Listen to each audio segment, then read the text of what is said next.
T minus 30 seconds.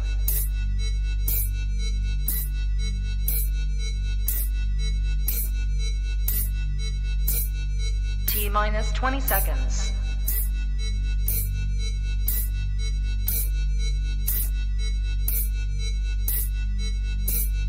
10, 9, 8, 7, 6, 5, 4, 3, 2, 1, 0.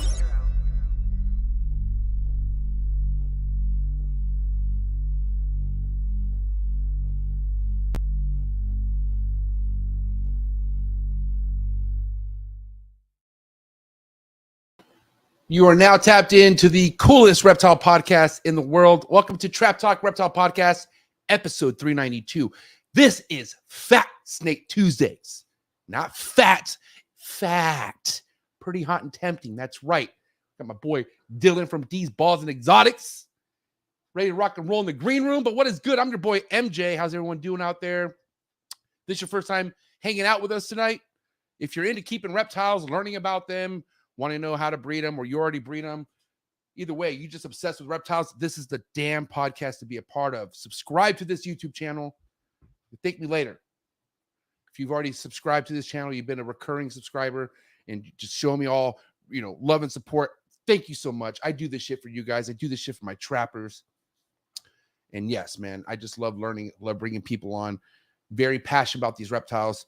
So hang out with me. Come be with us. If that's what kind of energy you're on, then this is the right place to be. All right. Shout out to all the early birds. I'll see you guys. I'll get to you guys in just a second. But yes, if you're looking for exclusive content, if you like to get more out of the reptile industry than you feel like you already have, or let's just say you don't even know nobody and you want to meet some fucking real down-to-earth people. Well, guys, guess what? Go down to the very first link in this description below. Click on it. Join the Trap Talk Patreon family. All right. Over 170 trappers in the Discord. As soon as you join the Patreon family, you will get a link to that Discord. And depending on what tier you join, taps you into the Instagram group chat. And that shit is popping. Either way, we're all growing. And this is what I love to see. People who are just wanting to be relevant and grow within an industry that needs growth. Damn. That's what happens sometimes. You smoke a dab, you're just on one right now. And that's kind of, I feel like I'm spitting facts. Patreon members, I love you guys. You guys are my heart. Seriously, thank you so much. Exclusive content coming. So you know, Sunday, Zoom meetings are coming back for Patreon members. We got another family joining us. It's going to be heavy. It's going to be epic, all right? And the Sunday Zoom meetings are for you guys. It's for all the Patreon members to speak out, let us know what's happening, all hang out. It's going to be amazing. Either way, love you guys. I want to say that tonight's episode is brought to you by the one and only MERSHON MORPHS, my boy Shelby. Shout out to my dog Shelby. But if you are in the ball python game and you're trying to figure out how to build your own branch, if you're kind of like, you're like, I don't want to just copy how other people copy. Well, listen, MERSHON MORPHS has figured shit out. He has his own shit cracking within this ball python game, not to be slept on. Shelby, MERSHON MORPHS. Check him out on Morph Market. Check him out on his website as well, mershonmorphs.net. And then most importantly, go follow him on Instagram. Let him know that MJ sent you. Really cool guy. You could catch him at Tinley in a couple weeks. Shelby, my dog. Appreciate you, Shelby. I also want to say that tonight's episode is brought to you by Ship Your Reptiles. #1 shipping company in the game. The pros use Ship Your Reptiles. Real OG shit. Thank you so much, Susie. Thank you, Chad. The entire Ship Your Reptiles family. Thank you for using Ship Your Reptiles. Now, if you're like, damn, I'm about to ship for the very first time, never shipped before, take $15 off from your boy MJ, man. Use promo code TRAPTALK. Save yourself a little bit of coin. See you guys in up. Hey, listen. Early birds. Oh, my bad. First and foremost, I will say, because we are talking about them big snakes, which big snakes need a lot of responsibility. Big snake irresponsibility keeping could really land on us hard, a.k.a. U.S. ARC. You know what I mean? I'm just saying, we here as big snake, little snake, medium snake keepers all support U.S. ARC. You should too as well. Fight for your damn rights, man. Let's go. Shout out to Phil Goss, the entire U.S. ARC team and family. And please, if you have no idea what U.S. ARC is, go down to the link, click on it, usarc.org, read all about it, and become a member, man. Thank you so much for supporting U.S. ARC, fighting on the same team. I appreciate it. Early birds, who's ready to rock and roll? Oh my God, early birds is cracking. If you are in the live chats, first and foremost, keep it cracking. Also, send a super chat. If there's something just the tip of your mouth, you're like, damn it, I wish MJ I would get his attention.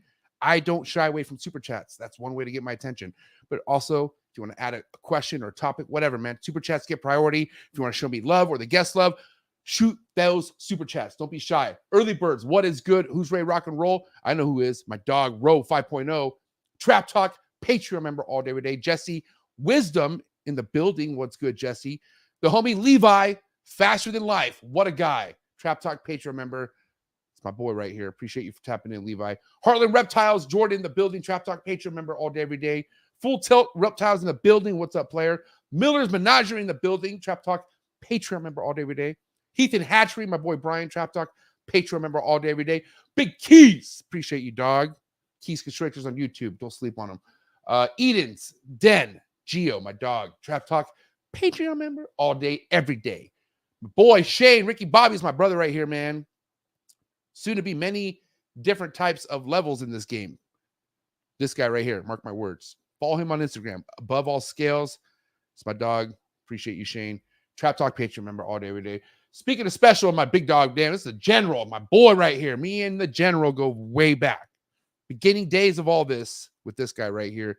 Still comes by the show, shows love, shows support. This is why you really can't beat friends like Martin, aka the General, over at Martin MORPHS operation. Go follow him on Instagram. Go see what he's all about. Guy wakes up every day and lives the life, man. And I appreciate you, Martin. Just want to say that. Appreciate you. Chantel in the building. It's my homegirl, Trap Talk, Patreon member all day, every day. By the way, the General, hell of a Trap Talk, Patreon member all day, every day. OG shit. Big D's Pythons in the building. What's up, Big D? North Star Exotics. What is good? Deviant Glass. What is up, player? Trap Talk, Patreon member all day, every day. Wiz Constrictors in the building. Another day one homie that I just see growing and staying consistent yet relevant. It's my boy, Big Wiz. Appreciate you. Please go follow his podcast. Ignorance, sophisticated ignorance. My bad, Wiz. I literally I'm on some crazy shit right now, and my mind's racing. But please, Eric, I'm just gonna kid it. I fucked up. That's my boy. Eric's More Factory in the building. What is up? Thanks for tapping in. Let's see who else is here. Donor. I've seen this person before, and I've yet had a legit relevant Burmese Python keeper on the show. It's funny I have one on, and now this person pops up. Appreciate you being here. It's been a while. Thank you so much. Don, what is up? Don G in the building. DNA Snakes. Michael D in the building. What's up, Big Mike? Appreciate you. Celtic Reptiles in the building. And we're going to end this in style. Big E Top G. Villarito. Reptiles. The entire B Unit family. My love goes out to you guys. But it's game time. I'm not going to lie. One more person. Brandon Wheeler. I can't say it. It's Brandon Wheeler. It's my guy right here. He was right underneath Emilio, and sometimes I just throw a bonus out there. But Morelia House, my guy, you need to come over and help me sex some emeralds. You know what I mean? We've already talked about that, Brandon Wheeler. But guys, game time. Fat Steak Tuesdays. I'm pumped up, as you can tell. Also because I got my boy Dillon back on this show, man. It's been damn near 2 years since I've had Big D on the show. Pause. But you know what I'm saying? Fat Steak Tuesdays. D's, balls, and exotics. We're talking about them berms, baby. Finally. Do what you got to do to stay hydrated. Do what you got to do to get your mind right. Episode 392 coming at you right now. Let's go. Choo! Good. You ready for do more in the future? Trap Talk podcasts? Yes. Man. Only Trap Talk. Exclusive. Yes. Exclusive. Oh. So stop calling us. Rub the spot, get the club to pop. When I come up with the drop, gotta love it or not. I'm hot from the hop to the rub the spot, get the club to pop. When I come up with the rub the spot, get the club to pop. When I come up with the rub the spot, get the club to pop. When I come up with the rub the spot, get the club to pop. When I come up with everybody, we do it. Everybody, we do it.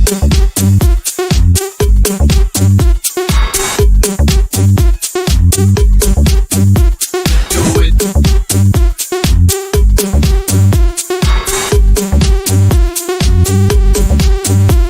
Do it.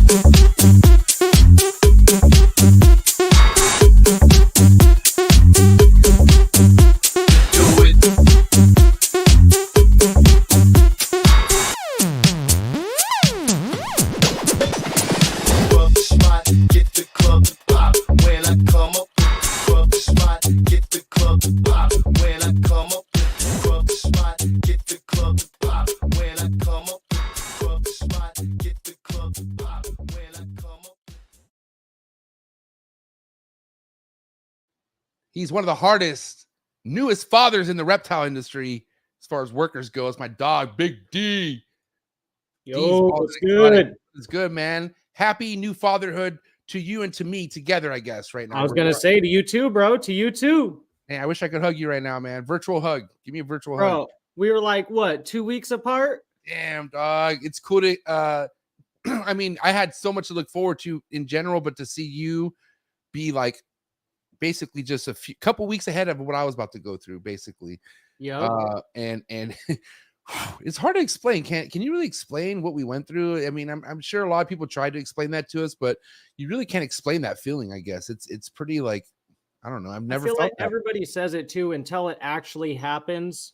There's no explaining it. Just anybody who's got kids out there, you know the feeling. Yeah, for sure. But there's just like, I don't know, man. I never felt anything like this in my entire life. And and I say that because I felt a lot of shit. I mean, I'm about to be 40 in a couple years. You know what I mean? So it's like, I've been through a lot, but this right here, best thing ever happened to me. And I only have to say that for you as well. I mean, we're just living the dream right now, bro. It's crazy. Oh, hell yeah. Hell yeah. How's your boy doing? How's she doing? How's your wife doing? Like, how's the family? Let's kind of like talk about that real quick. He's doing good, man. We got actually really lucky. He's super freaking chill. Like super chill. I mean, I say that for now, knock on wood somewhere. Shit, I ain't got nothing. But done jinx myself. But no, we've been really lucky, man. He's super chill, growing like crazy, dude. He's already like almost 15 pounds. He's over doubled already. Now, Dillon, I respect so much of what you have going on. Especially you being a new dad, but you have a crazy 9 to 5 that you run the show at, and then you come home and run the own show within your own reptile room. I mean, I'm not gonna lie. I went through almost a little nervous breakdown moment because I felt like I was like things weren't up to par. How did things go for you, man? Like, were you able to manage everything smooth, or did some of the things kind of get heavy for you? And I'm talking about you having to take care of Dex and just be there for I'm talking about those first couple of weeks. You know what I mean? So honestly, I was really fortunate. I got paternity leave or FMLA. Right. So I was able to take 12 weeks off from my day job. And I actually just went back yesterday. Was my first day back at the day job. Right. So I got really lucky there. But honestly, I did get a little overwhelmed at first, but it wasn't like necessarily thinking stuff wasn't taken care of. It's just like I wasn't in here as much as I usually am, if that makes sense. But it's because I wanted to spend time with him. I wanted to make sure Amanda was good. She could heal. You know what I mean? I was doing my part. Plus, Amanda typically does all of our feeders too. Yeah, so obviously she was healing. So I had to do all the feeders. On top of that, we breed all of our own rats and rabbits. You know what I mean? So when's the last time she's even been in that room? In here? No, I'm talking about like in the feeder room. If she's already gone back to work and not powered, or no? Oh no! So we decided she's not going back to work. She's just staying home and doing the rodents and feeders and everything. That's what I meant. That's what I meant. She's like, how soon did she go back to the rodents? Like what? Like after she gave she gave birth? About a month. About a month. Damn. Yep. That's wild. She's crazy. Yeah.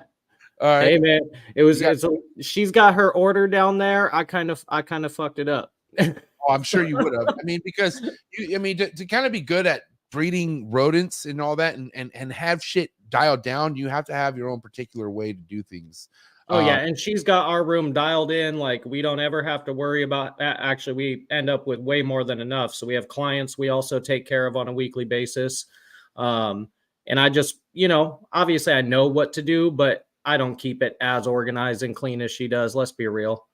My focus is mainly in here, I mean, I feel like that's a huge blessing that you've been able to just kind of have the room be your job instead of going back to work immediately and having like basically double. I mean, it's 2 jobs what you have in a sense easily. I would 100%. 100%.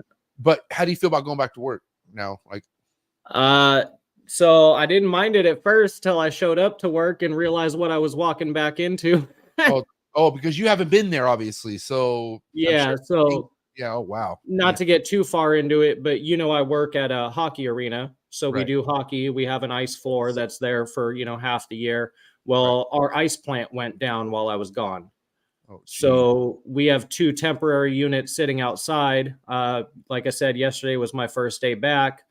About 2 hours into the day, we're out checking on the new units, helping install the new big ice plant. Keep in mind, the ice plant's like twice the size of this reptile room. We're talking about tens of thousands of pounds of equipment. You know, I won't get into the nerdiness of it.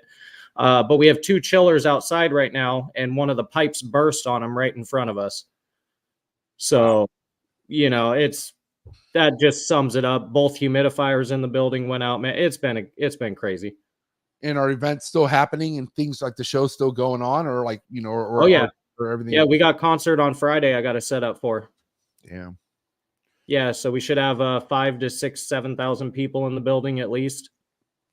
Now you found out, obviously, around the same time I found out that we were gonna have you're gonna have a newborn. Did you go into this year not breeding as much, or let's kind of get into like what you did with production on top of you knowing this new life-changing experience was about to hit us? You know what I mean? So I was already planning on cutting back a little bit. Damn, sorry. The rhino iguana is going to go crazy there for a little bit. He gets excited when I'm in here, man. You're good. You're good. So I was already going to cut down a little bit just because I'm kind of changing directions, especially with the ball python projects a little bit. But then obviously once we realized we were having Dexter, I did cut down a few extra pairings that I was going to do just to kind of lighten the load a little bit. You know what I mean? And hey, I lightened the load and I still got 60 something babies sitting over there and more in the incubator. So, and are those more new babies that just recently hatched, or babies that you just been establishing and just maybe haven't posted for sale? Or, I mean, a little bit of both, but mainly new stuff. Okay. So, yeah. and the ratio of ball pythons and Burms are what in that? As far as like clutches or numbers wise, because numbers wise, they're about equal. Clutches, obviously, far more ball clutches, but that's just because Burms have big clutches. Right. I'm not one with the Burms, man. I won't just breed every female I have. Yeah, no, I could have easily done triple or quadruple the amount of Burm clutches, but I didn't see a reason for it. You only do like one, if I'm not mistaken, or 2 or a year or something. 1 or 2 max. I'll do is probably 3. Okay. Now, you know, let's kind of get to the part of why, you know, last time I was in your room, you had at least 1 or 2 retics, or just 1 retic? I think when you were here, I just had the 1. I had just gotten rid of a bunch of them. And there was a certain point where you thought you would want to breed a retic, correct? Yep. Okay. And that was obviously around the time I was there, or that was already phasing out at that point? It was kind of already phasing out. And then even the girl that you met, I was going to get her a male, but just to get straight into it, if you want me to, yeah, I just kind of changed my direction with it, man. There's enough freaking retic breeders out there. My honest opinion, retics aren't for everybody. I don't think they should be bred the way they are, especially mainlands. I didn't feel right keeping them. You know, my Burms in these 8 foot by 3 foot by 18-inch tall enclosures, they're a terrestrial snake when they're bigger. They don't mind that. For me, every time I took my retics out, dude, they'd be climbing to the ceiling. They'd be up on the, you know, rafters and shit, or not rafters, but, you know, I'm in a converted garage. So they'd be up on the garage rails, climbing the shelves I have over here. I just didn't feel right keeping them in that kind of enclosure. Personally, that wasn't right to me. I see that they want to climb. I can tell they want to climb. My Burms don't do that, man. I take my Burms out to exercise. They'll cruise up the enclosures or racks a little bit. But for the most part, they're staying on the ground. They're trying to cruise under my enclosures, if anything, you know? So it was just that a lot of the temperament of retics, you know, regardless of people's feelings out there, at least with my experience, okay, males are assholes once they reach breeding age. 90% of them. I'm not saying every single one, but 90% are. 100% are capable of being assholes. 100% are capable. I'm saying you might get lucky and get a decent, you know, male that's not super defensive. You were just tagged as you're packing one. Aren't you? Just bro, yeah. You're so glad it's over. Right, yeah. And that's my point, man. And that's somebody with years of experience with big snakes. You know what I mean? So for me, I didn't feel comfortable breeding them. Who has time to get hurt like that, bro? I don't. I know you don't. No, that's what I'm saying. Yeah. And almost every single bad bite I've taken was from a retic. Yeah, same here. As far as like shit that like I was incapable of being normal for a couple of days. Yeah, retic bite. I lost nerve damage in this finger right here from one bite. It was terrible. Yep. I can't even put my fucking pinky ring finger on, or my ring on that finger. It sucks.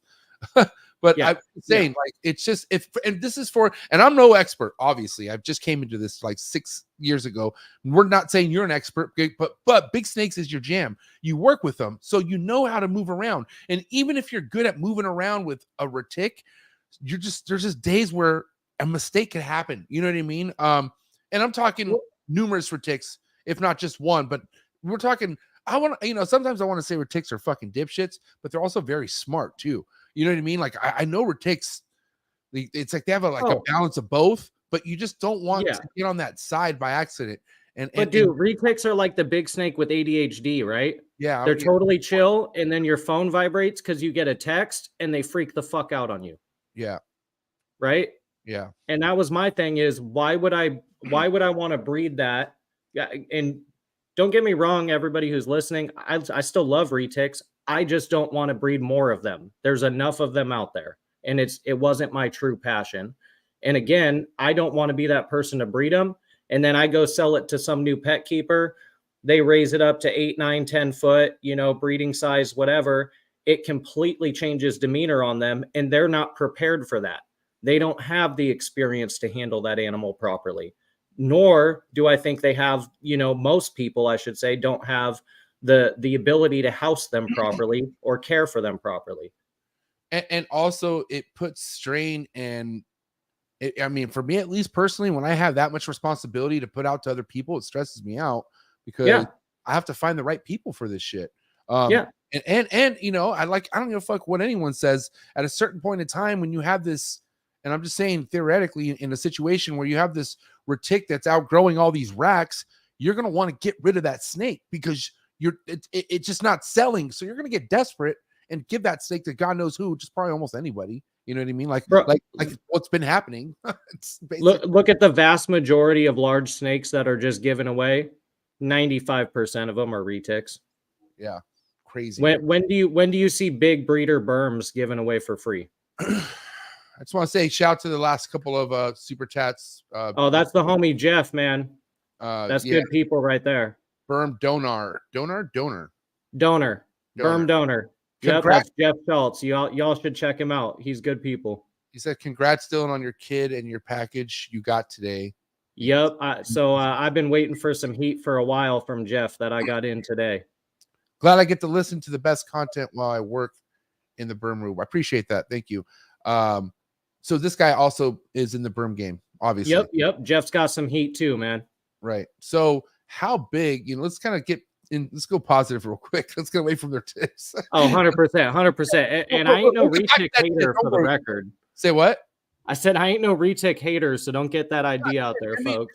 It's not trash if it's facts. That's what people. No, it's just this is my experience. I thought about this not too long ago, right? Because you want to call me a shit talker when theoretically it's truth what I say.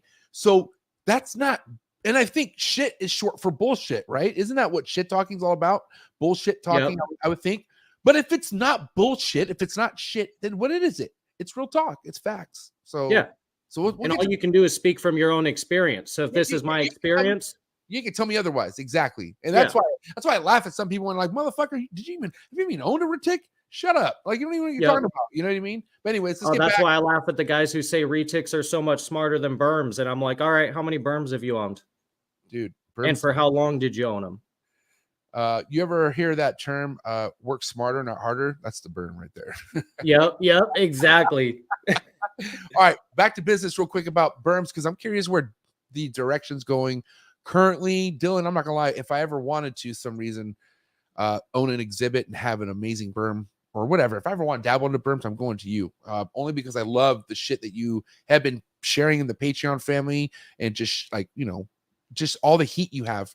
And I'm wondering how many other people that are you connected with that have projects not similar to yours, but on some shit like you? Like, is this guy one of them? Like, is he somebody that?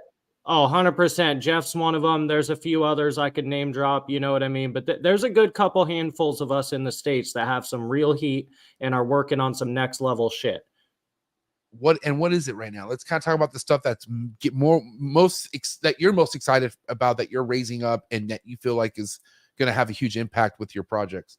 So for me, what I'm most excited about is like the Wayline caramel stuff, getting that in with Labyrinth, getting that in with Pied, getting it in with Champagne. And you know, a lot of that, all those genes right there that I just named is where my focus is going. So you got the Wayline caramel stuff, the Champagne stuff, the Pied stuff, the Labyrinth stuff. That's where my main focus is. I'll always have green stuff because I don't care how old school the gene is. I love greens or patternless, whatever you want to call them, same gene. Right. I just love that gene. I'll always work with that to some fashion. Ben Rogers just produced the first green pied. That thing is absolutely stunning. Green pied, green Burmese pied. Yep. See, that must be sick. Is that out there? Can I research that?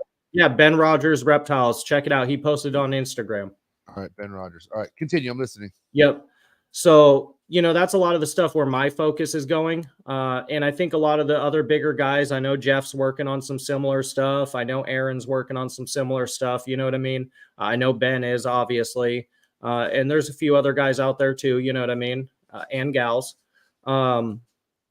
But that's where my focus lies because I really want to see that next level shit, man. We've seen all the albino combos, green combos, you know, besides the new genes like Pied and Champagne that haven't been out.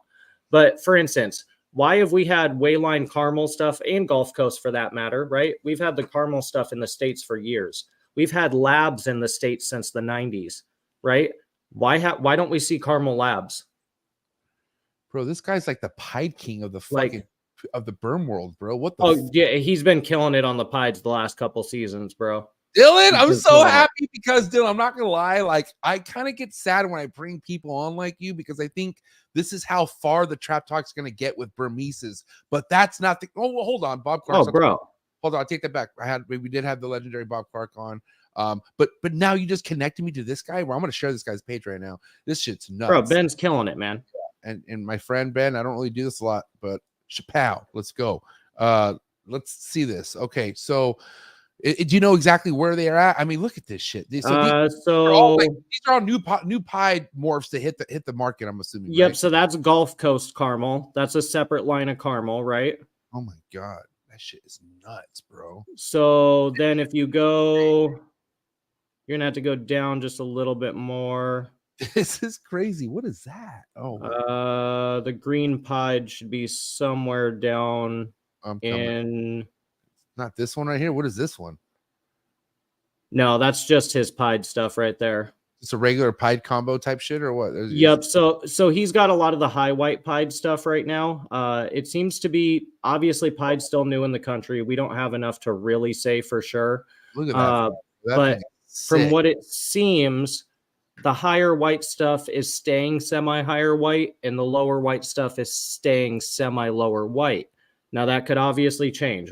There honestly has not been enough clutches yet for anybody, I don't care what you say, to say that all high white pieds are going to produce all high whites, all low whites are going to produce all low whites. But for the most part, that's what we've seen. Wow. All right, I'm still cruising down, so just let me know. You can see that pretty. Yeah, you might have missed. It might have been one of those ones on top. I just can't see it too well. I know he posted it not too long ago because it's a pretty fresh baby, man. I'm at the top. Oh, top right, I think. This one? I want to say. Oh yeah, green pied right here. Yep, right there. Look at that fucking thing, man. Damn, bro. Look at that thing. And that to me is just sexy, bro. Yeah, this is crazy. I'm not gonna lie. But okay, let me ask you. I mean, our attitudes on this one chill. Like, let's kind of talk about the demeanor, and like you know, 'cause, like there's certain things with retics. I feel like, and I don't know if that's bred out of certain like projects now, but like you know, like I think pieds are very aggressive or something like that in the retic world. Yeah, so I've heard that too. But here's the thing with Burms, man. There's no specific gene that is more aggressive or defensive than any other gene. Right. Here's the thing about Burms. Burms in general are, for the most part, little jerks until they're about 6 months old, right? With proper handling, you can cut a few months off of that, right? And proper care and everything. But for the most part, Burms are just little chainsaws for the first few months of their life. And then once they get used to you, once they learn that, oh, you're not a threat, you're not trying to kill them, then they chill out for the rest of their lives. And for the most part, they're completely chill. You might get a one-off animal that's very defensive. but out of all the berms I've worked with, I've only ever had one that was that way. Little chainsaws. I've never heard it be called that. That's sick. Yeah, bro. Kind of what they I remind. always tell my customers, right, when they ask me about my berms on Morph Market or whatever, I'm like, hey, look, I've already taken 90% of the bites for you. So you just need to take another 10%, and then it's going to be a little sweetheart. This fool Ben Rogers is in Riverside County. That's like 2 hours away from you too. Yeah, bro. He's down near you. Yep. So cool. All right. I'm tapping in with that guy. All right. Back to your stuff. So I don't know. Is there certain things you rather not put in back to each other? Like, obviously there's, like for instance, yellow belly. Well, you want to avoid that in ball pythons. So and projects. For me, just because it's not my personal, like, extreme cup of tea and I already have a lot of it, I'm kind of phasing out a lot of my granite stuff. I obviously still have granite in the works. I'm still going to be producing granite stuff, but that's not my main focus. My main focus is the Wayline labs, the Wayline pieds, getting Wayline pied stuff into champagne stuff, mixing that in. Jeff's the only one really in the States so far that's been killing it, at least with the visual champagne stuff. I know there's been some nice double hets and triple hets made. But I really want to see these new combos. And that's kind of where I was going at earlier, is we've had caramel in the States and lab in the States for years. Why aren't we seeing caramel labs? You know what I'm saying? There's so many things that haven't been done. Albino, green, granite, and hypo combos have been made to the moon and back. You know what I mean? And champagne and pied are still new, but we haven't seen even half the caramel combos. We haven't seen half the labyrinth combos. We definitely don't see caramel lab combos together, rarely at all. We see a lot of them posted from Europe. I can't even name somebody right now in the States. Maybe Jeff or I think I saw Matt in the chat as well. Maybe one of them can correct me, but find me an adult caramel lab in the States. Yeah, I mean, we've had those genes around for decades at this point. Why don't we have caramel labs? Caramel labs are one of the most beautiful, gorgeous berm combos I've ever seen in my life. I prefer the Wayline stuff, but even the Gulf Coast caramel labs are absolutely gorgeous. So that's where I want my direction to go, is to produce more of these combos that we haven't seen. There's barely been made 3 and 4 gene combos. Now we've made some 3 and 4 gene combos, right? But there is still so much to do, especially with the introduction of champagne and pied in the States. That just opened up a whole new avenue. It's not like the ball pythons where we have 1,000+ single genes. We've got like 10 single gene animals to work with. Right. And then but that's what makes everything so exciting, though, right? Obviously. That's exactly why it's so exciting. There is so much still to do. There's so much to be discovered. And if for any reason we can eventually get some more genes in, however they pop up, I don't really care. I'm just saying, if they pop up, the possibilities are endless. Even overseas, when we start looking at some of these combos, you almost stop seeing everything. There's a bunch of genes that are overseas that aren't in the States. And if you look for like more frequent pictures of them, it's only been like the last, I want to say 4 or 5 years or so, where like all the old forums disappeared. The old World of Burmese Pythons website disappeared. You can hardly find pictures of half these other genes that were overseas. So what happened to all these different combos? True melanistic, true leucistic, dragon robe, fader, smoke, butterscotch, which is the only true dwarf Burmese morph, or Python bivitatus progshy, separate from what I work with, which is Python bivitatus bivitatus, right? I mean, I could go on. Cinnamon, like there's a bunch of other genes that some of those weren't proven genetically, but other ones, they were proven genetically, and then we kind of just stopped seeing them. Well, I mean, what do you think the reason is for all this? Like, kind of like work that's not being fulfilled and then just dies down and almost disappears. So I think there's a little bit to it. In all honesty, I think some of it is because some of those genes that they stopped posting overseas somehow managed to start being posted over here. Kind of seems like weird timing to me personally. That could just be me being, looking into it too deep.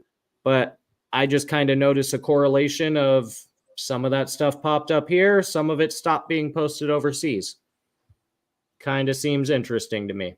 On top of that, some of the genes that weren't here, I think maybe maybe some people fucked up. They lost their facility. They lost their passion, sold off animals overseas. But that still doesn't explain why we haven't seen more stuff.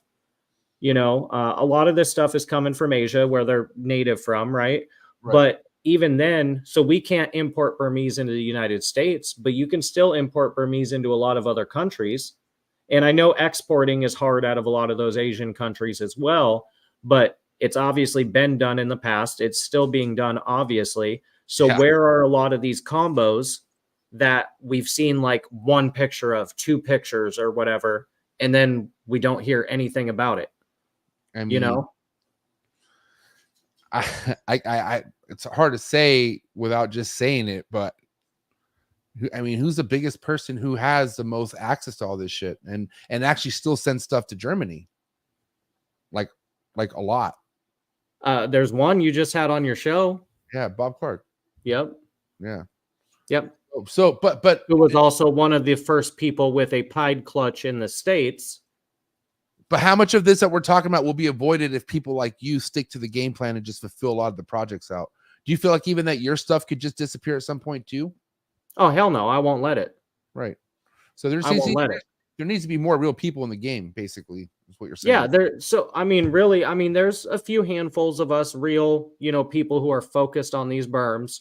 Like I said, Jeff's one of them. Matt's in here. Ben is fucking awesome. Aaron at Black Diamond Herps. I could go on and on about some amazing people within the berm hobby, right? But there's also, I don't want to say a lot of shadiness, but there's a little bit of it. And it also seems like berms are at that point right now. So you know how like other industries are pretty cutthroat? I never thought that berms... Everything's cutthroat. If there's a human involved, it's cutthroat. I don't give a fuck what we're talking about. Yep. So go ahead. So I never got that vibe at first from, you know, other people in the berm world. Right. But now that I've actually got stuff that a lot of people don't have, I've been building my collection. People start changing colors. You know what I'm saying? Moods start changing. People aren't talking to you the same. The same people who used to love all my shit, I don't see them anymore. What's that real, bro? I see you in my views, but I don't see you in my likes. Oh, they watch everything you do, bro. That's exactly what it is. They're still a fan of you, but they're just ashamed to admit it at this point because they didn't expect for you to get this far, or they didn't expect anything from you, and here you are. And because people are in so much competition with other things than themselves. You know what I mean? It destroys them. This is why so many people will never surpass certain growth levels in their life because they're so dwelling on other people's success. And bro, God bless those fucking people. Yeah. I don't have time. That's what I'm saying. And people don't want that, right? So berms lay big clutches. I know for a fact we've had double het, triple het, champagne and pied and caramel clutches. Why don't you ever see these animals available? Hey, we were talking to good people who should be working with berms. This guy right here, bro. This guy right here is definitely somebody I want to bring back or somebody I haven't even brought to the show yet, and he's so overdue. And we'll talk soon, William. But I want to know what he means by this because I'm not too keen or like on my game with my species. Python sabe, so the relative of the Burmese python, one of the rock python species, in line with Sri Lankans. Absolutely amazing species, 100%, bro. I agree, William. Didn't he just breed some? Didn't he just breed some? I'm not sure. What Burmese species did you just breed like a year ago, William? Drop it in the chats if you don't mind. But continue. I thought William had Sri Lankans. I could be wrong. Okay. But I think it was Sri Lankans too. Yeah. Correct me, bro, if I'm wrong. But hey, those are cool too, man. But berms are life for me, bro. Bivitatis is that's my bread and butter, man. That's what I love. I mean, any rock python species is a whole other beast, you would say, right? Like that's something like we're not like. I mean, technically, they're all closely related. Technically, Burmese are an old species of rock python, but they're all in the same family. You have some really chill ass Burmeses. Are those rock pythons on the same levels chill as like the berms that you have? I don't think a lot of them are right now, but they 100% can be. But that's because berms have been bred a lot more in captivity than any of those other species. Okay. right? So like we're decades in captive breeding Burmese. A lot of these other species, you might be decades in, but you're not decades in the same way, right? They're not produced on the level that Burms are. Yeah. So their attitude hasn't changed. It's like the difference between when we first got any species in, for that matter, versus you go down the line 10, 15, 20 generations, those animals are going to be a lot more chill. Remind me your boy's first name again. I don't want to keep That's calling Jeff. him. Jeff? Yep, that's Jeff. Jeff, what up, Jeff? Anyways, Jeff dropped another super chat. Appreciate you. And I also appreciate you, William, for that super chat. But Jeff's second super chat of the night. Hypo Champagne Labs. Champagne Labs going to be insane. Oh, bro. Yes, they are. I have not seen an adult caramel lab adult yet. That's my point. That's exactly my point. And both those genes have been in this country for decades. Wow. That's exactly my point. So, I mean, okay. Now, all this stuff, champagne, hypo, the main foundation, it sounds like you're leaning on is pied, though. Like you're looking to just have more pieds than anything else, or are you trying to put everything in pied at some point, like how ball pythons are? No, I'm pretty much, dude. So basically, I have every morph that's publicly available for Burms in the States. The only thing I don't have, it's all right back here, bro. The only thing I don't have within my collection is Gulf Coast caramel, but that's because I chose to work with the Wayline caramel stuff. Let's talk about those two lines. I'm just very curious. That's really what intrigues me now is when I hear lines, right? So Gulf Coast is what I think we recently saw. I think you recently shared one in the chats, right? Or somebody did a Gulf Coast Burmese or whatever. Wasn't that the homie Brandon? I think it was. Yeah.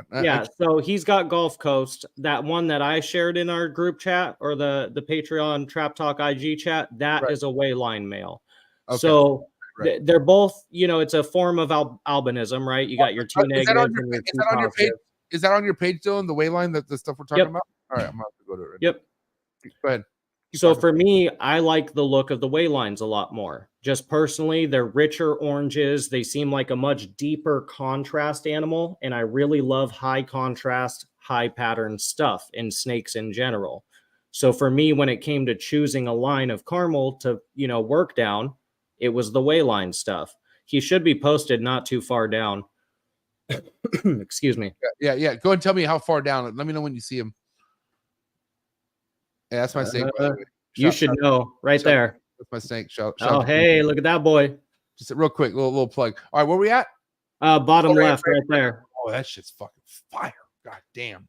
I love this shit. All right, keep talking, bro. Break the shit down. So that is a Wayline caramel visually. That's all he is visually. He's also 66% het pied. So my goal is to raise that up. The Wayline stuff, Andrew, I believe, is the first one to produce him in the States.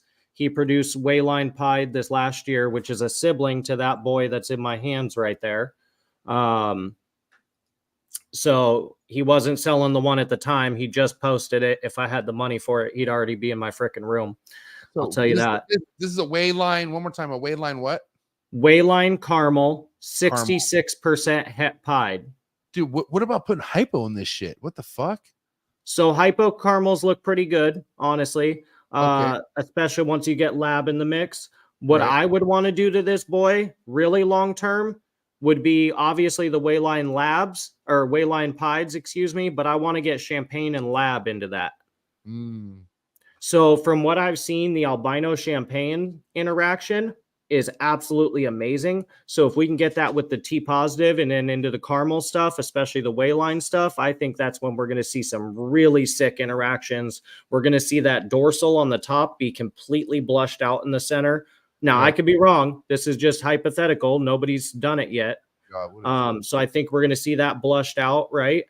That is a hypo that I produced this year. That's a little baby hypo. That's 100% het labyrinth, 100% het granite, and it's also possible het albino green. That's fire, bro. And this is the same snake we were just looking at. Yep. Oof. Look at the eye. Oh man, this makes me miss having a Burmese. Dude, the camera really does that boy no justice, dude. Like seriously. Okay, So that is it? Hold on, isn't there a snake similar like this that's called Blizzard or something like that? yeah, And so it- that's basically 90% of a blizzard. What would make that a blizzard is visual albino. So that's a super hypo. A super hypo albino is a blizzard, Okay, which and I also produced in that clutch. I just what don't would it- think I've posted it yet. I heard there's a common birth defect or something like with that gene or something. What's with the eyes? Yeah, so hypo is the only incomplete dominant trait found in Burmese. Everything else, to our knowledge so far, has been recessive. The super version is what you're looking at right there, which is considered an ivory. The thing about ivories is some of them can have what we call drop eye, which is a weakening of the muscle above the eyes, which causes their eyes to literally drop downward. So they kind of look a little cross-eyed. Quasimodo type shit or what? Yeah, I mean, Some fucking goddamn it sloth. varies, and it could vary in the same clutch. You could have some ivories in the same clutch that have really bad drop eye, and then you could have some with zero drop eye. Their mom has zero drop eye, right? I haven't witnessed any drop eye in any of the babies, but it can develop over time. But their mother, who's an ivory granite, possible het, well, now she's 100% het, albino, and pos het green lab. Oh, is that the blizzard? Red eyes? There you go. Yep. That thing looks crispy. Oh man, dude. Yep. Oh man, I'm getting like these crazy flashbacks when I used to just be obsessed with like, because there's a point when I was adding big snakes to my collection, and it's quite the time. Dude, I'm obsessed with berms. Like I said, I could talk on this all freaking day long for days in a row, bro. I mean, because you really feel like they're an underrated kept species in the hobby, and do you feel like a lot of that has to do with how bad things are in the retic world, and kind of berms get thrown under the bus with that in a sense because they're just another big snake, or no? Yes, and I think they're also villainized because they're invasive down in Florida. Oh yeah, and you can't find any other information on the species, right? Like I challenge anybody in the comments right now to go Google Burmese python in the wild and try to find me something of a python actually in Southeast Asia where they're fucking from. You won't find it. All you're going to find is invasive Florida python, python invades the Everglades, man-eating python in the Everglades. I've scrolled for pages on Google trying to find old papers, old pictures of pythons in Asia. There's a few little short YouTube clips of them, and that's about all you're going to find. A few little Google images if you scroll way deep too, but you won't find papers on them. You won't find a lot of research on them. All you find is the stuff for them being invasive. That, and for the years, the retic community has said berms are stupid, retics are so much smarter, this, that, and the other thing. One, I would like to talk to half those guys and see how many berms they've actually owned. Because I'll tell you this, all right? When I feed my berms, at least they hit their food. I listen, I can't say it's always been perfect, but I don't ever see berms striking the way a fucking retic usually strikes. No, dude, like all my retics would fly out at me, hit the tongs. The girl that you met, one of her favorite fucking things to do, because she used to be in this bottom enclosure, she would fly out and try to hit the heater in the middle of the room. I'm like, Jesus, girl. You're psychotic. The food is right here. It's big white rabbit. Just eat the fucker. Like, you know. And listen, we talk about how so many things, no matter what the species, they all have personalities, right? Yeah, 100%.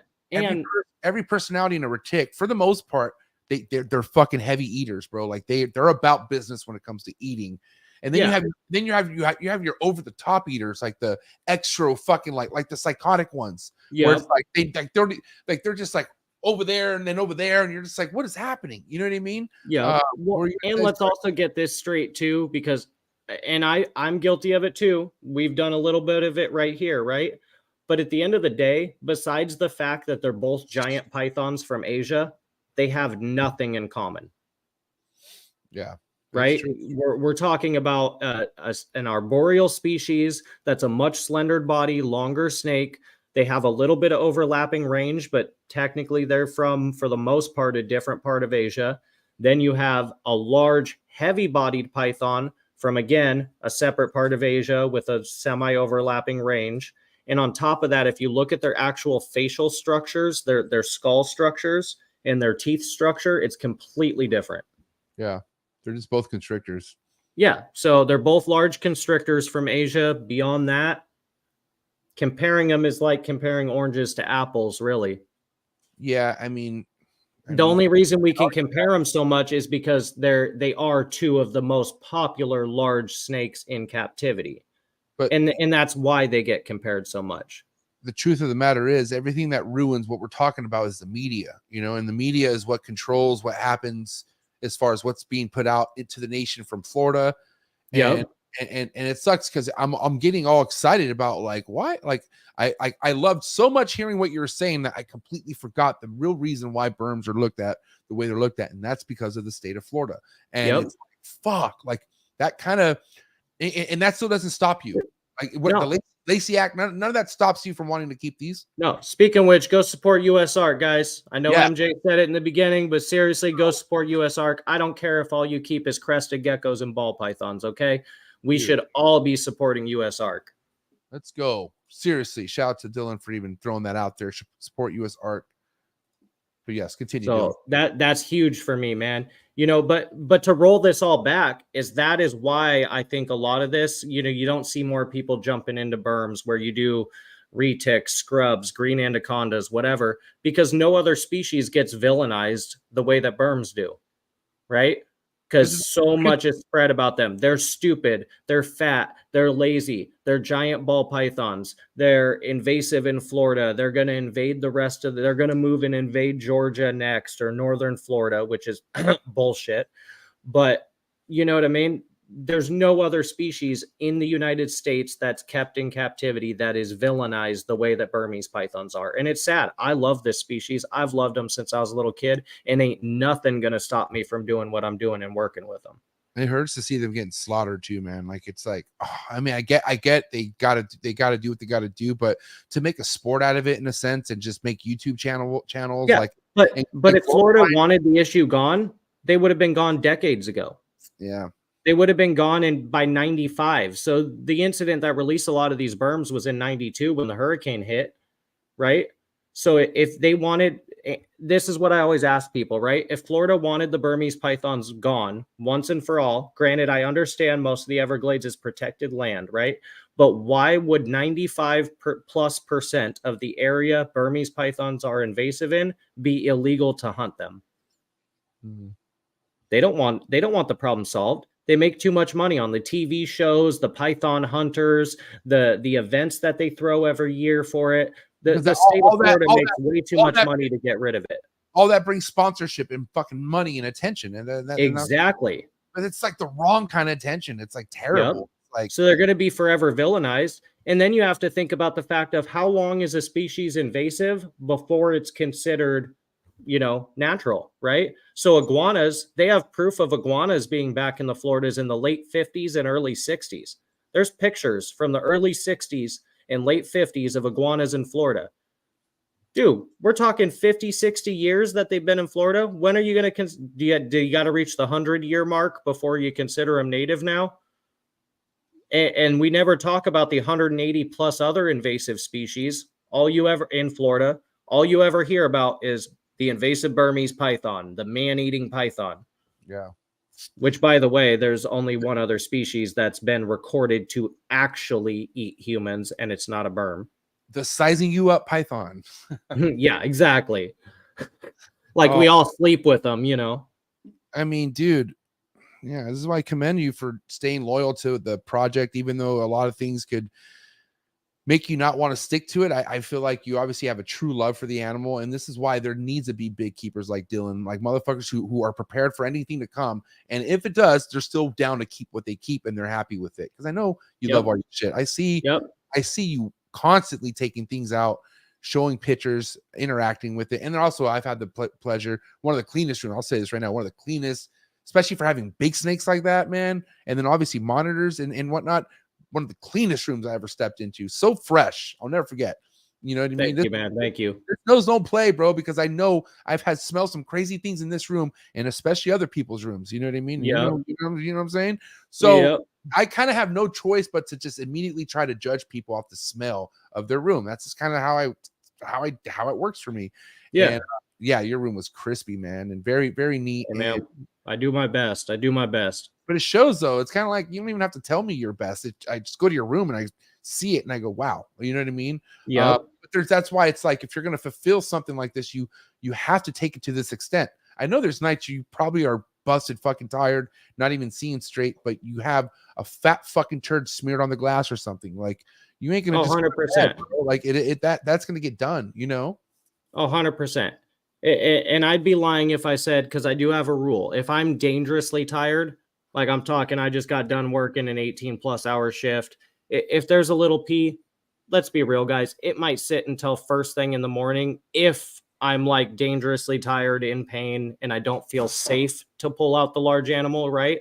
Right. But at most, that's it. Otherwise, like MJ said, it doesn't matter really how long I work. Once I come home, the first thing I do, after obviously saying, hi to my family, is I come in here, I check waters, I check cages. If any of the big snakes pissed or shit, I'm immediately cleaning their cage. Dude, well, I could tell you probably brought a bunch of burn people to the platform tonight. Want to know how I know? Because I'm sure burn people, I'm sure by mistake, I'm assuming burn people just aren't really on top of the social media and technology side of things. So I'm gonna give you a break. But why the fuck are there only 38 likes and there's 75 people tapped in right now? There is a gap issue there. Okay. And if you're a Burm homie tapped in for Dillon and you're like, damn, I'm just here for Big D. Well, dog, you need to hit the like button right now for the homie Dillon. Seriously, because there's no way he's spitting this much fire and the ratio from likes to views are like this. Come on. Like, Dillon, can you tell your boys to hit the like for me, please, bro? Come on, dude. Yeah, come on, help a homie out. Plus, then my video gets promoted more on MJ's channel and all the Burms get more love. Help Dillon get the message out, man. He deserves all the fucking likes. No, seriously, get the likes up. Let me ask you again. But okay, I want to, because here's the thing. Obviously, we're really going deep on Burms, and we should, because I do think Burms need more love as far as on the outside of things and people understanding that there are people dedicated to the craft behind breeding Burms and stuff like that. And mind you, bro, give it time too. Like I'm saying, if people like you and I'm seeing more people pop up in the chats, like the homie William. Did I get to say his name right? The homie talking about Philippet? Yes. No. Hold on. Jonathan, the homie Jonathan. Him and his sister. Right here. There we go. Oh, phylogeny. Right? Phylogeny. Right? Did I fuck that up? Damn, bro. I wish I could say that. See, I can't. Anyways. I think I got it right. You can correct me in the chat, bro. I've been working on that since the first time you corrected MJ. So I really can't pronounce that name, but I know who this is. My dog right here. He's good as fuck. Yeah, him and his sister. Yeah, bro. Yep. Too. But anyways, back to what I was saying. I don't know, like, how do you feel right now as far as selling to the public, like, or even having stuff available on Morph Market when it comes to big snakes? Are you kind of like, do you have a thorough, like, not investigation, but do you make sure the person that's taking this on is capable, or how, I'm just saying, like, actually, yeah. So I tell a lot of people no. I'll be straight up with you guys. There's been many situations where I've told people no. And I could have made the sale. I could have made that $500, that $800, that $1,000, whatever. I don't care. At the end of the day, out of all the Burm clutches I've had and all the hatchlings I've sold, and even a couple adults, I've only ever had 2 of my Burmese pythons rehomed. And I pride myself in that. Right. And out of those 2 that were rehomed, only one of which I don't know where it's at today. The other one, the new owners immediately contacted me. They were given the birth certificate that I gave to the original purchaser, and I'm still in touch with those people to this day. And anybody who's bought Burms off me, I quite often get update pictures of them. Or I see them posted in the groups and they'll tag me in the comments. And I love that. I love watching the animals I produce grow up. And that's not just for the Burms. That goes for anything I produce. I love watching them grow up. But with the Burms, I always ask people the few basic questions and I make sure they understand what they're getting into. Are you financially ready for, $1,000, $1,500 enclosure? Are you ready for that heating bill? Are you ready for that feeding bill? Are you prepared, you know, to be okay feeding rabbits, pigs, chickens? And on top of all that, are you physically capable of handling a 12 to 16 foot adult? Because that's going to be the average size of my adults is 12 to 16 foot, regardless of sex. Or so are you capable of handling that? And I always ask people this, and I tell people this too. There's no problem if you're new to it. I'm here for you for the rest of the life of that animal. I don't care if we're 5 years down the line, 10 years down the line, 20 years down the line. You got my number. I'm easy to find on any form of social media. Reach out to me. I'm here to help you. We all started somewhere, and I got a lot of shit ass advice, especially with the Burms when I started. And so I'm here to fix that. If I can do anything I can do to help people who support me, I will do. Because they need that. The sooner we have better husbandry practices, we're working on advancing stuff.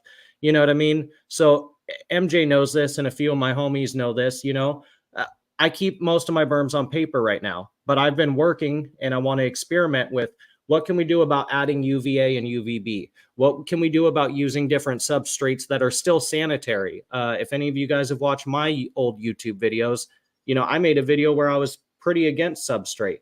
And I still am for the most part, but that's because of how it's kept, right? These big snakes piss a lot.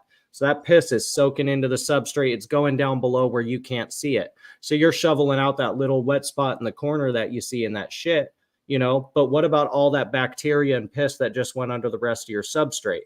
So there's got to be a different substrate that we can experiment with and use that's going to be better for both the keeper and the kept, right? So can I kind of elaborate on what we're talking about right now? Because you know me, bro. I was Mr. Puppy Pads all up in this room for fucking I don't know how many years. I was really relied on puppy pads, and puppy pads I would say works a lot better. And I'm not saying humidity wise, but and in a sense, obviously we're not talking for as a big snakes. I'm just saying in general, puppy pads are a lot easier to clean up and just throw away than paper. Yeah. Because paper, first and foremost, if a snake moves around while it's shitting, because mind you, while they're taking a shit, they're squirming and they're getting ready, right? Yeah. So how many times, Dillon, have you seen these motherfuckers put a fat, flat urate shit on the actual enclosure, like on the surface, right? Yep. And that's why you gotta have one of those flat motherfuckers, and you know what I mean? Yep. But that right there, and then you see sometimes it leaves a stain, and it's like, God damn, I don't give a fuck how much elbow grease you put in that bitch. You'll see that like there's a urate forever stain on that, right? So a trick for all my big snake keepers out there, and MJ, you might like this too. Go on Amazon, get yourself, or Harbor Freight even, get yourself a handheld steamer. Oh, whoa. Okay, now dude, don't make me forget what I was gonna say though. God damn it, handheld steamer. I'm looking this up. Okay, like just like like one for shirts, but it's this is like one. Oh, this one's right here is pretty. Oh, it's like literally handheld. Yeah, so legit back in that corner, I have a steamer with a long hose on it that I pull out, and when I clean the big cages after I roll up the paper, if there is any urate or anything that stained the cage, I'll take a steamer. So I use one that's a higher capacity than that. It's one with wheels, and it's got a long hose on it. Okay, I'm not pulling that. Yeah, so you got the bad boy, the big anybody who's interested, shoot me a DM. I'll shoot you a picture, whatever. So what I was gonna say though, instead of having to whip out a fucking goddamn the 3000X fucking handheld steamer, I have these snakes that were just on paper and that would sometimes do the same thing. They would drop a urate or get shit underneath the paper, right? Yep. But from what I'm noticing, okay, all their shits kind of stay submerged on top of the substrate, even the urates. So it's in a sense has been a lot easier for me to do spot cleans or just even clean up any kind of shitty mess. And mind you, these aren't retics, so I still have all my big snakes on fucking paper, bro. I'm with you on that. But what I'm seeing firsthand with these is like everything stays on top. Maybe at some point the actual piss itself will hit the surface, and maybe that's when you might want to like scoot things aside and wipe it down. Yep. I gotta tell you that the substrate holds, it catches a lot of it, bro, more than you would think. 100%. So I actually used ReptiChip though in the past with the Burms, and the problem I have, and I still use ReptiChip to this day. That entire ball python rack is full of ReptiChip. I got ReptiChip down with my corn here, up with my blood. I use it with my green tree python, right? I still love Repti. The problem with the big berms is they piss a lot of liquid, man. Yeah, a lot. A lot. No, we're talking like a significant amount more than anything. I mean, we're talking sometimes those piss is a half gallon. You know what I mean? Legit a half gallon of liquid, not including the chalky urate and the shit, whatever. Okay. So there's got to be some substrate out there where, you know, maybe when the substrate is pissed on, it'll change color a little bit. I've noticed I've tried wood chips. There's some white gem shavings that we actually use for the rodents, surprisingly or not, that I've tried with the berms. I do love it because anything that they piss on, it makes the wood shavings like bright yellow, and it's super obvious, right? And then you scoop all that out, you get your chloro, you wipe that area out, you let it, you know, sit there for a few minutes and then wipe it dry so it actually disinfects and has its kill time.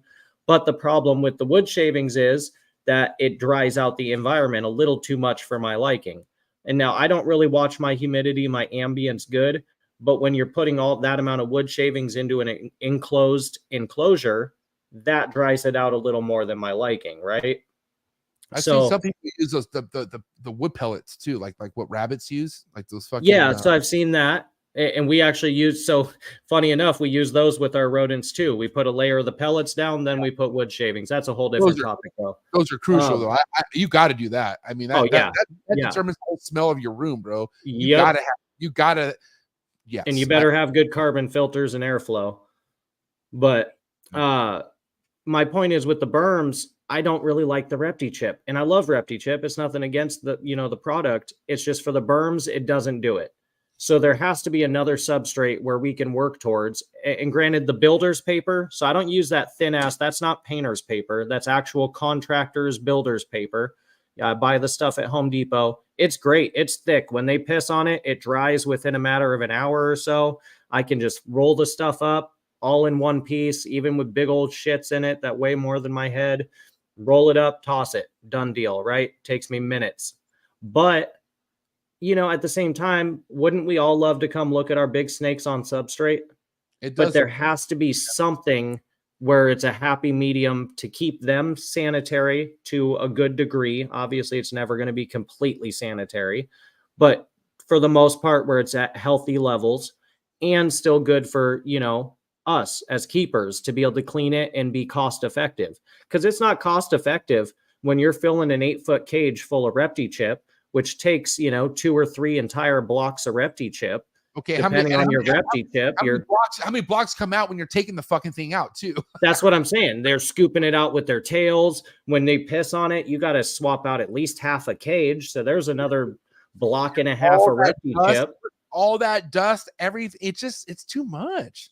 So, and that's why I keep them on paper. I love the paper. I'm not saying anything against paper. I love the paper. It's great. They do great. Their sheds are great. They eat great. They're healthy, blah, blah, blah. I could go on and on, right? But at the same time, I also want to advance the husbandry of these animals. Yeah. Can we do something? Can we add UVA, UVB? Can we maybe start working on, you know, the Universal Rock makes great products. Can we maybe start adding a little bit? I'm not saying they need hides and decor and this, that, and the other thing, but can't we do a little bit of something just to help advance and maybe less villainize the species that we love? Couple shelves or something, give it something to put a body up. You know what I mean? Some people want to hang and just kind of like just relax a little bit. Yeah, you never know. So I've been looking at Universal Rocks myself. There's a few like cypress stumps that I was looking at that I think would be really cool. Maybe they'll just move it around their cage. Maybe they'll move it into a corner and curl behind it. Who fucking knows? But we won't know unless somebody's actually willing to buy the shit and try it. And that's where I'm going. That's what I want to do. On top of working with some bomb-ass genetics and making some new shit, I want to also help advance the husbandry of these animals. Right. But, you know, obviously, bro, not this all sounds great, but we're talking money and space. 100%. We're talking thousands of dollars. Yeah, but mostly space. I feel like sometimes it's not even the money. It's the space is what you need, right? You need space and shit. So, 100%. What are we looking at theoretically, like future wise? I mean, if it turns out where you buy property, you get this space, are you looking to put all these animals in bigger enclosures with a lot of like the UV light and universal rock and shit at some point is what you're looking to transition to at some point with? Yep, 100%. And my end goal too isn't just to breed, man. My end goal actually is to open up a reptile zoo here locally. Oh, that's cool. We only have one reptile zoo in the state of Washington, and I'm sorry, but it fucking sucks. Woo! If you're watching, take my words to heart. You've been there. Your zoo sucks. I've been there since I was a little kid, and it's a very sad disappointment for us as a hobby, and you can do better, and you know it. And I hate to say that. I really do. But for me, being an average keeper, walking into your place and I have keys on my hip to all of your venomous animals, whereas I've been trying to get my permits in the state of Washington for years and I can't get them, and people like you are grandfathered in, but I could walk in there right now and I could unlock all of your cobras, all your gaboon vipers, all your eyelash vipers with the keys that are on my freaking hip. That's not right. Whoa. You have an alligator that's been there since I was a little kid that's maybe grown 2 feet. That's not right. You know what I'm saying? We can do better. And I want to do better for our state. The Northwest has some heavy hitters. We have some amazing keepers up here. That you do. And, you know, and we don't have no giant shows like Arlington, Pomona, Tinley up here, which hopefully that'll change too, man. But we need a big reptile zoo in the state of Washington, and I hope to be the one to do it, where we can show the true love of these animals and show more people up in this area just how amazing these pets and animals can be. And that's what I'd like to do. So on top of adjusting my private facility when we buy property to be bigger enclosures, and I'm not talking, you know, everyone's going to have a freaking 20 foot by 10 foot by 8 foot. What I would personally like to do is I love this size cage, but I would like to go, if I could go 10 foot by 3 foot by maybe 2 foot tall, that would be ideal for me, along with like just a universal rock background to get rid of the monotony of a black PVC enclosure and find a suitable substrate and maybe add a big branch in there with a nice water dish. That would make me happy. I think it would make the animals a little bit happier, and it would be good for both of us, the keeper and the kept, right? And then as far as a zoo goes, I would love to display, you know, more berms in a zoo and a lot of other species too. You know, my main thing is balls and berms as far as the breeding goes, but I love reptiles as a whole. So why not put something out there where people are actually learning? When you walk into, you know, a zoo that I would open, I'm going to have people there teaching you, holding animals, a lot like Barchek. His freaking zoo is amazing. I really hope to make it there. Just about to ask you, have you been to the Reptarium? If not, I feel like if you go there, that's where you'll get a good understanding what you want to do. I mean, he has a full blown, mind you, but it's like, man, it's so awesome to see them just have just a little bit of that. Dude, it's so inspirational. It's so inspirational. And I owe Brian, he's a lot of the reason I finally decided to pull the trigger and do what I'm doing. I've loved reptiles since I was a little kid, but, you know, honestly, I owe a lot of it to Brian for giving me that passion and that push that I can do it, being some random freaking ghetto kid from the hood, like with coming up from nothing. Yeah.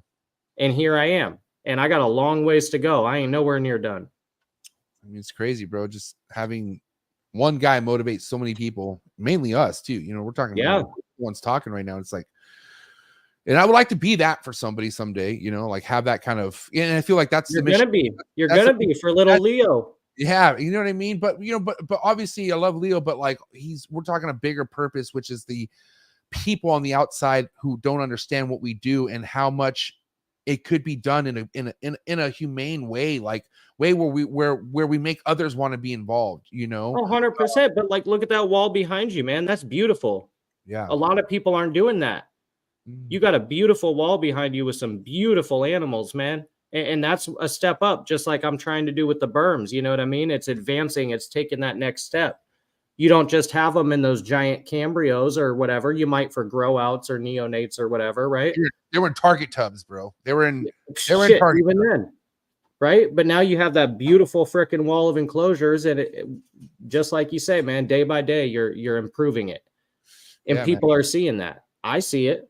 Yeah, you gotta want to do it. You know what I mean? The only way things are gonna change in life is if you like obsess about wanting to do it. And if you tell yourself you're going to do it, and I don't want to mean, I don't try to get all cliche or cheesy on you, but it's so true. You got to fucking talk shit into existence. No, and, bro, that's why I obsess over these fucking berms. You hear me in the group chats and stuff, man. Like berm life, dude. I will obsess over it. How can I improve? What can I do? What new combos can I make? How can I make them? Like, dude, I'm so excited to see what we can do in the next 5, 10, 15 years. It's going to be insane. Super untapped. We ain't seen nothing yet as far as berms go, man. We ain't seen nothing yet. And honestly, like Dillon, I obviously you're a guy who knows what he wants. And I've always felt that about you. And even with things going the way they've been, you're just as passionate as you ever were about berms. But now it makes sense why there's just so much untapped shit to be done and to be revealed with the berms. And that's because not as many hands have their hands on certain things. And and it's just a matter of time where all this shit is going to come to the table, and it's going to just kind of just spread like wildfire, I think. 100%. It's slowly going to become more readily available. But as of right now, there's a lot of stuff where there's only a handful of people in the country who got them. Yeah. Now, and again, dude, shout out to your homie Jeff, bro. Just fucking killing it with the super chats tonight. Damn, Jeff, killing it tonight, bro. You must be cleaning. God bless, and so much love for Brian Barczyk. Yes, man. Listen, can we please all say a prayer for our guy Brian Barczyk? I mean, it's all listen, we need all the positivity in the world, and I don't know what this world would be like without Brian Barczyk, and I really mean that. But anyway, so much love for Brian Barczyk. He was the best host and such an inspiring human being. Dillon, let's go to the Reptarium, and MJ, we got to link up soon at some point. I agree. You should go with your homie Jeff to the Reptarium. Fuck yeah, dude. Let's make it happen. And man, I don't know how soon it's going to be until the Reptarium is going to be closed for private events only, because the legacy is like only like a few months away from being done or something like that. So yeah, try to get as soon as you can. I was watching his videos with Dexter the other night. I'll be over there with me and Leo every morning. We watch a Barczyk video. So first we put on his Barczyk, because his show comes on 6 a.m. my time is when he premieres. And usually that's when I'm giving Leo his first bottle. So but yeah, I'm going to the Reptarium after Tinley March. So maybe we could try to plan something. We all right. Yeah, that's actually when I start slowing down at work. So that's very plausible. Cool. No, okay. Now, overall, like, you're got homies in all different communities that you're dabbling in, the Burm community, ball python community. By the way, you got some heavy hitters in the building. You got the homie Will Moros. Shout out to homie Will. Oh shit, what's up, Big Willie style? I love seeing this homie pull up, and obviously, he's here to support you. So hey, I appreciate it, man. Shout out to the RCR Mafia I see in the chat too. Yeah, man. And then obviously, I don't know how much you've had to deal with the retic community as well, but overall, like, how do you feel like things are dynamically for the reptile industry? Like, do you feel less is more? And what I mean by that, as far as being cool with people, I mean, it's good. Let me rewind that. It's cool to be cool. Everyone should be cool. I think everyone, no matter how you feel about someone, it's cool to just keep your cool and be cool, right? But as far as like homies, like people you trust, is that something that you're more staying like less is more about because of your experience and you can see how things are? Or do you feel like it just depends on what you're working with? I'm just curious on how you look at things now with your experience overall. A little bit of both, but honestly, man, I keep my circle small. And I learned that not just from the reptile community, but just, how I grew up. I keep my circle small anymore. And hey, I'm always willing to widen it, but I'm not just going to widen it because you got some expensive snakes.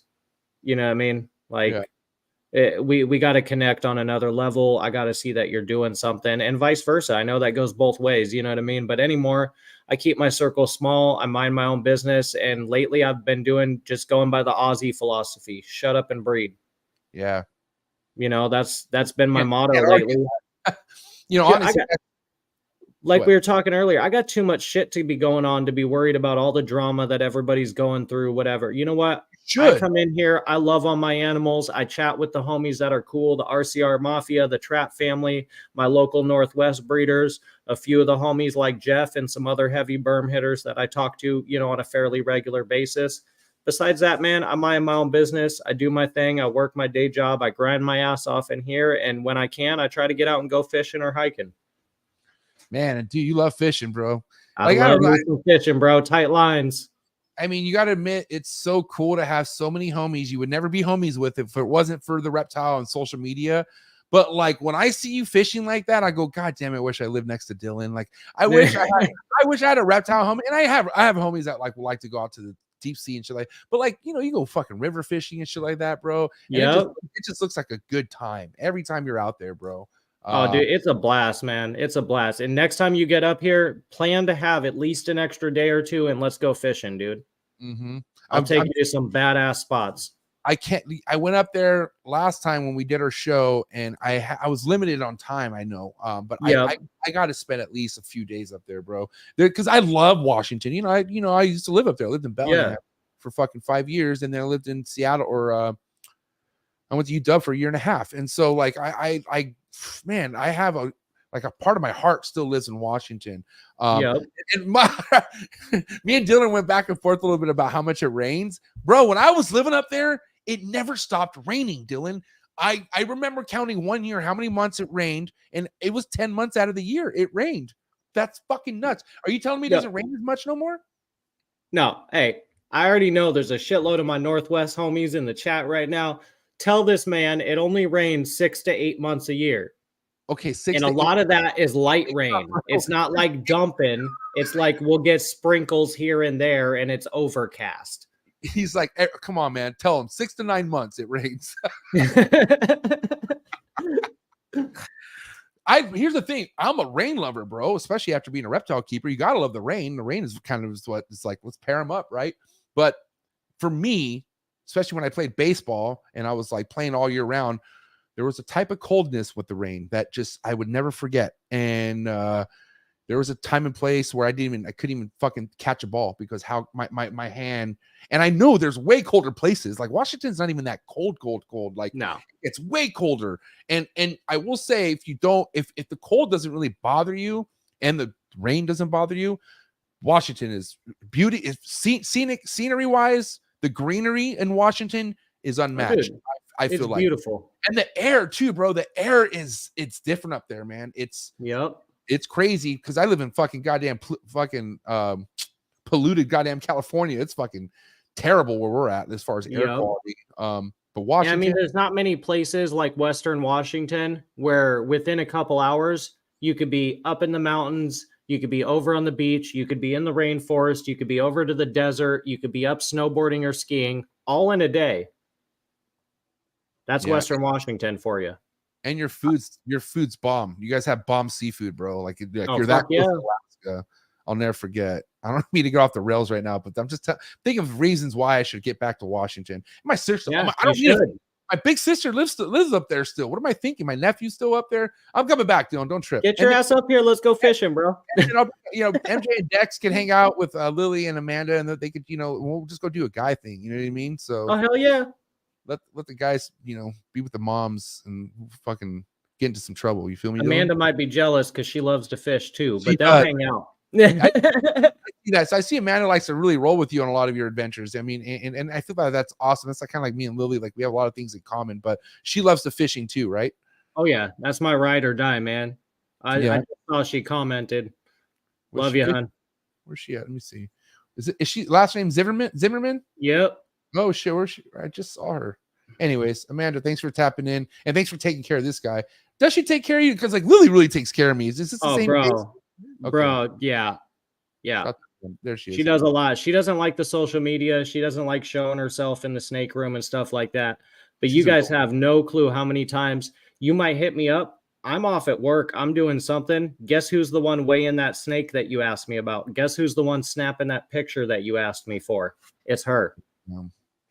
I cannot say how much respect and love I have for the other halves out there, man, because there's other halves that are involved, like on Amanda level. And there's other halves that respect how much they're involved, and if they need to be involved, you're there. But they love seeing you do what you're doing, and they just kind of let you do your thing. Either way, a lot of us wouldn't be where we're at without our other halves. And man, I owe a lot of this to Amanda, man. Like I said, she breeds all of our own all our feeders for the most part. I'll go in there and help when I need to, but that's all on her, man.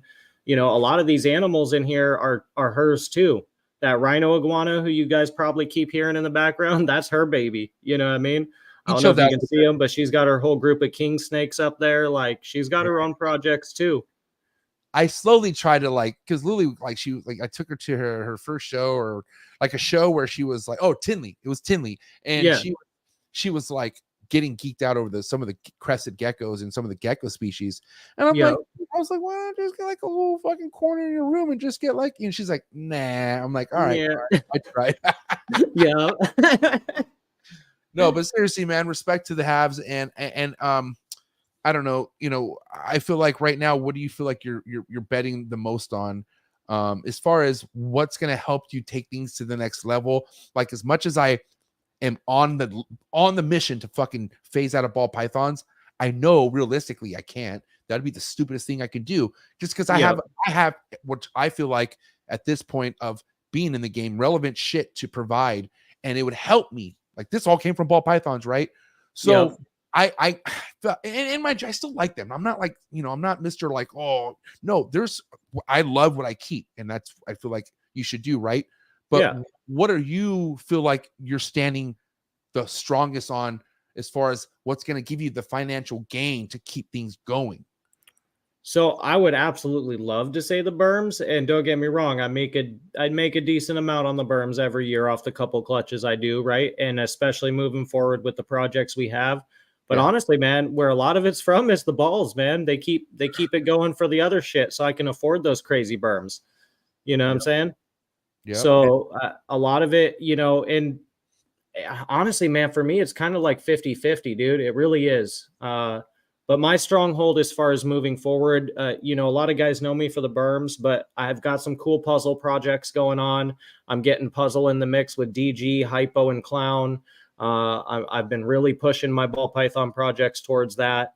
As far as the berms go, like I said, I'm working a lot towards that higher end new shit that we have, the champagnes, the labs, labs aren't new, but getting it into the other genes, you know, like champagne and pied, and working the caramel into there. I also have the Enigma line paradox stuff from Jackie, which I just realized I haven't even mentioned until now. I have who we call Princess Fiona, the most paradoxed animal Jackie's ever produced from that line. So I'm hoping to get that into the mix as well. Whoa. Heavy.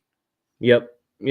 I feel like what's important to you, though, man, is, especially with the reptiles, is kind of leaving a legacy. Like, you want people to at least like let's say, man, we're not promised tomorrow. Things could be gone, right? But like, 100%, man.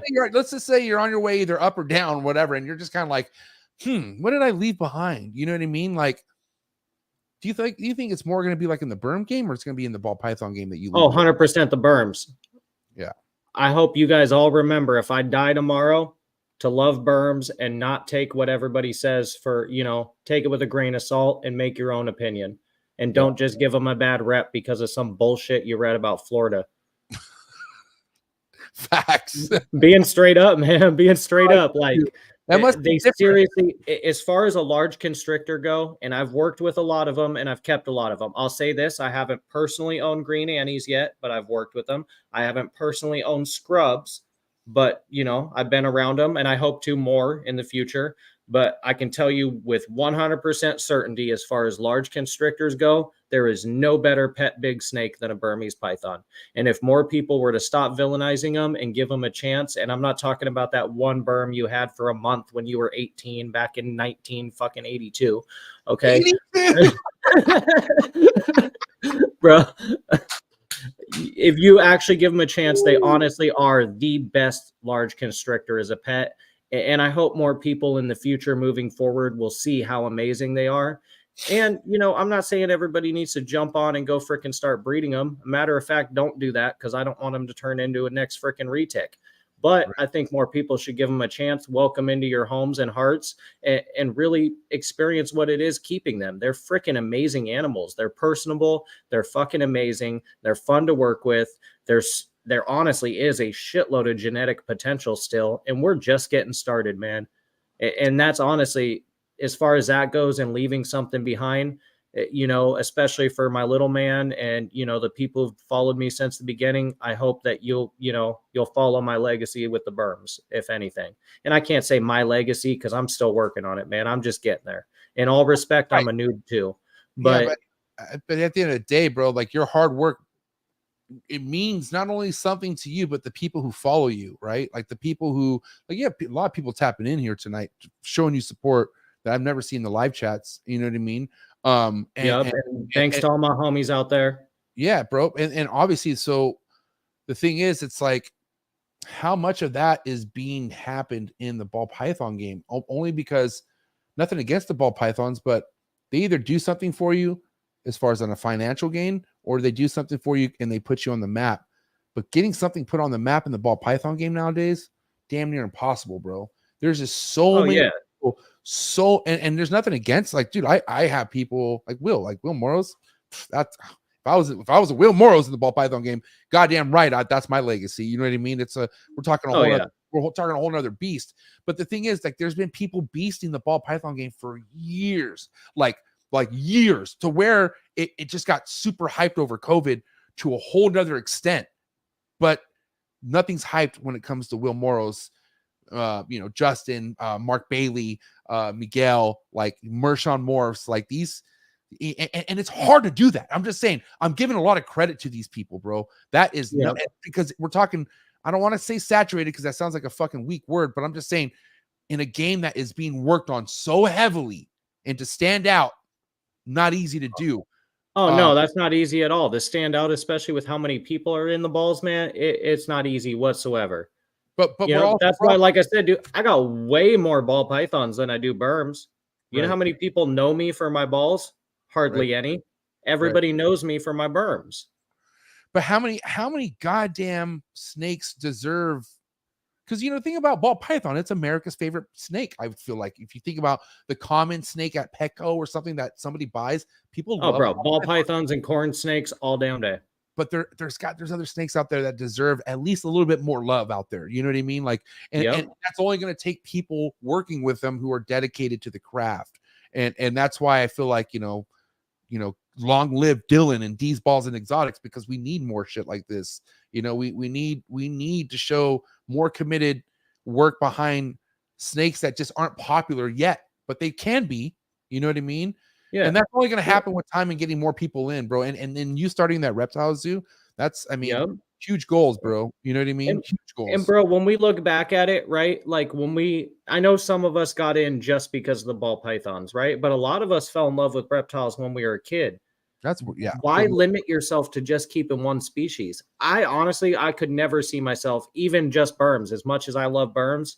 Right. Obviously, I'll always keep them, but I could never just keep one species because I love reptiles, man. And I feel like a lot of you guys out there listening right now are the exact same way I am. Yeah. So why just keep ball? And I'm not saying breed them all, but have something. I got a rhino iguana and a redfoot over here that I'll never breed. But you know how freaking amazing they are to interact with and to work with and to be able to share that experience. And there's so many other cool species out there. And for breeding too, there's so many other amazing python species, colubrids, whatever you're into, whatever style or, genus of snake you're into, freaking work with whatever you love. Right. And don't just limit yourself to something because it's popular and it's easy to sell.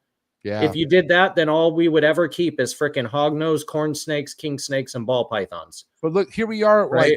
Here we are in a stage where even the most popular thing to sell isn't so easy to sell anymore. You know what I mean? Like a lot of people aren't selling their ball pythons right now. A shit ton. Go look at more. Well, no, that's because a lot of people just, they bought into this craze and all they're doing is producing stuff that everybody else has. The people who are still making sales are the ones who are producing stuff that other people aren't producing because they chose their own path. Like the homie Will Morrows, man, just because, he's already been on the list. The reason he still sells shit is because he has next level shit. He went his own path and he's been on his own path for years. And Will has goals. Let me tell you about Will. Okay, that motherfucker. He's bro. He has some sick ass shit added to his collection. Bro. I'm not talking no fucking DG puzzle shit. I'm talking like a new species, reptile species, and I'm stoked. And people like Will. Good thing about like motivation, and this should hopefully motivate you. Even though I don't know what it is, law-wise to get a Burmese in Canada? Can Burmeses be in Canada? Some parts of Canada where Will's at, he can't have them, which Okay. he helped write that law. Thanks, Will. But I can at least someday get either a tree monitor or a green tree python to his collection, and he is one of many sick ass ball python homies I love and would love to see my non-ball python projects in their collection. That's the goal for me. Oh, bro, 100%. And even you, obviously, you like, you know, bad. I would love to send you a Neo. You know what I mean? And just because I know you love the chondros. I know you got that itch. I know you got that itch, bro, for sure. Obviously, Bro, you know how bad I want to freaking send Will or Justin a freaking berm? Yes. Speaking of that, Justin, you're out there listening, bro. I got you. When you're ready for a berm, you hit your boy up. Georgia is. There's a big thing going on with Georgia and no berms. I think that's in the works. Yeah, but he's got till the end of the year. We got time.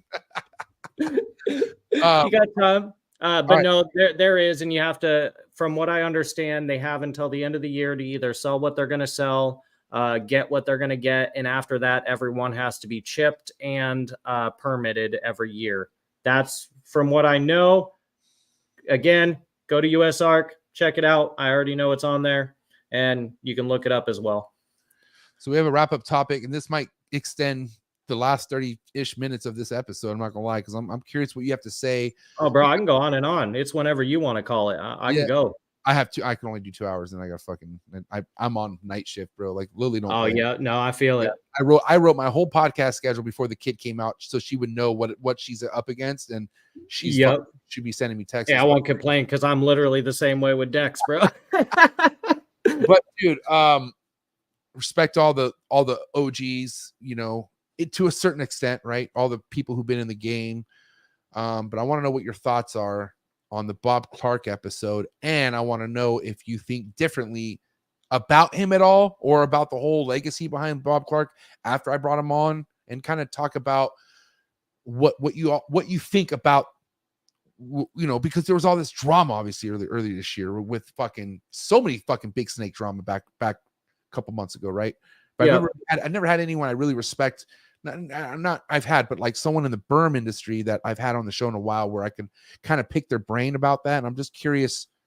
So, you know, straight up honest opinion, and some of you guys out here aren't going to like what I'm going to say. Be real. And I'm sorry, but this is real. Okay. I've honestly, when I first got into, you know, berms and everything, I thought freaking Bob was the shit. We owe a lot of respect to Bob, whether I like him currently or not.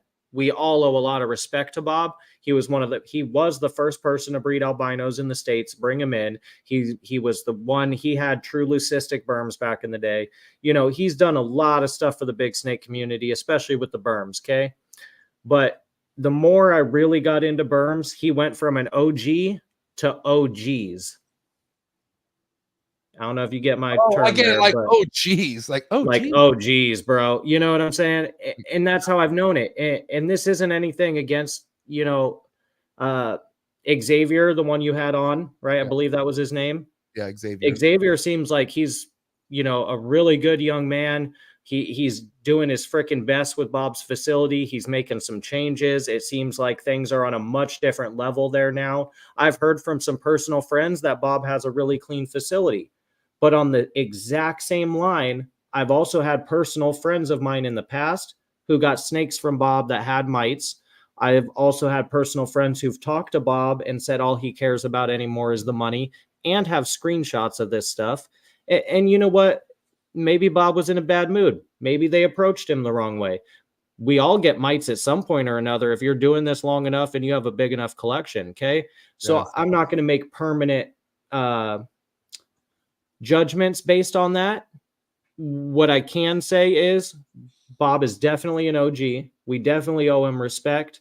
And you know what? Maybe he had a hard time where stuff was unmanageable for whatever reason, or maybe he made a mistake here or there. But you know what? We're all fucking human at the end of the day. We all make mistakes. I'm sure one day I'm going to make a mistake, you know? And I would hope that, you know, I could move forward if I ever made a mistake, just like I hope Bob, you know, I hope his facility really is changed from what I've heard about in the past. I personally haven't done business with Bob, but I do want to say this. And, at the end of the day, I don't care. They're here. Okay. But P.H.A.Ts didn't just show up here. Okay. P.H.A.Ts were discovered overseas after the ban was already in effect. Which was technically right before they were in effect. But why is it that we didn't see them for another 10 years? Hold on. And I'm just saying, I know for a fact there's people who hold on to shit and don't expose it. And they do that. Oh, 100%. But like Bob, you know what I mean? But P.H.A.T wasn't the only gene. There was other genes. And I'm not saying this towards Bob in general. I'm just saying he is one of the first ones who produced P.H.A.Ts. And it just has me curious. I'm genuinely curious. I know this is illegal, but isn't it good that happened though still? Oh, 100%. And I don't care. The ones I bought were produced in the country, so I could give a fuck less. Mine were captive born and bred in the United States, and I bought them legally from people here. So I could care less. If for all I care, bro, get your ass back over there. Bring over melanistic, smoke, dragon robe especially. If you can find some fader over there and some cinnamon, bring them back. I could care less about the scaleless. Leave that over there. But anything else, bring it on over here, bro. But with that, I'm just saying in general, and I'm not trying to shit talk, so don't take this out there, like that. What I'm trying to say is I just want the honest fucking history. I'm a nerd for Burms, man. I'm a straight nerd. Give me real history. Tell me, hit me up, bro. Especially Bob. You want my number, bro? I am easy to get a hold of. I'll give you my number. Xavier, whatever. Bro, hit me up. Let's have a phone call, man. And this goes for a couple of the other big guys out there, and I'm not going to name drop everybody. I've been invited to a spot. You should just roll with me. Bro, yeah, sure. I will, 100%. If I can get the time off work, I will. Because I got questions, man, and I'm not trying to hate. I want real fucking answers.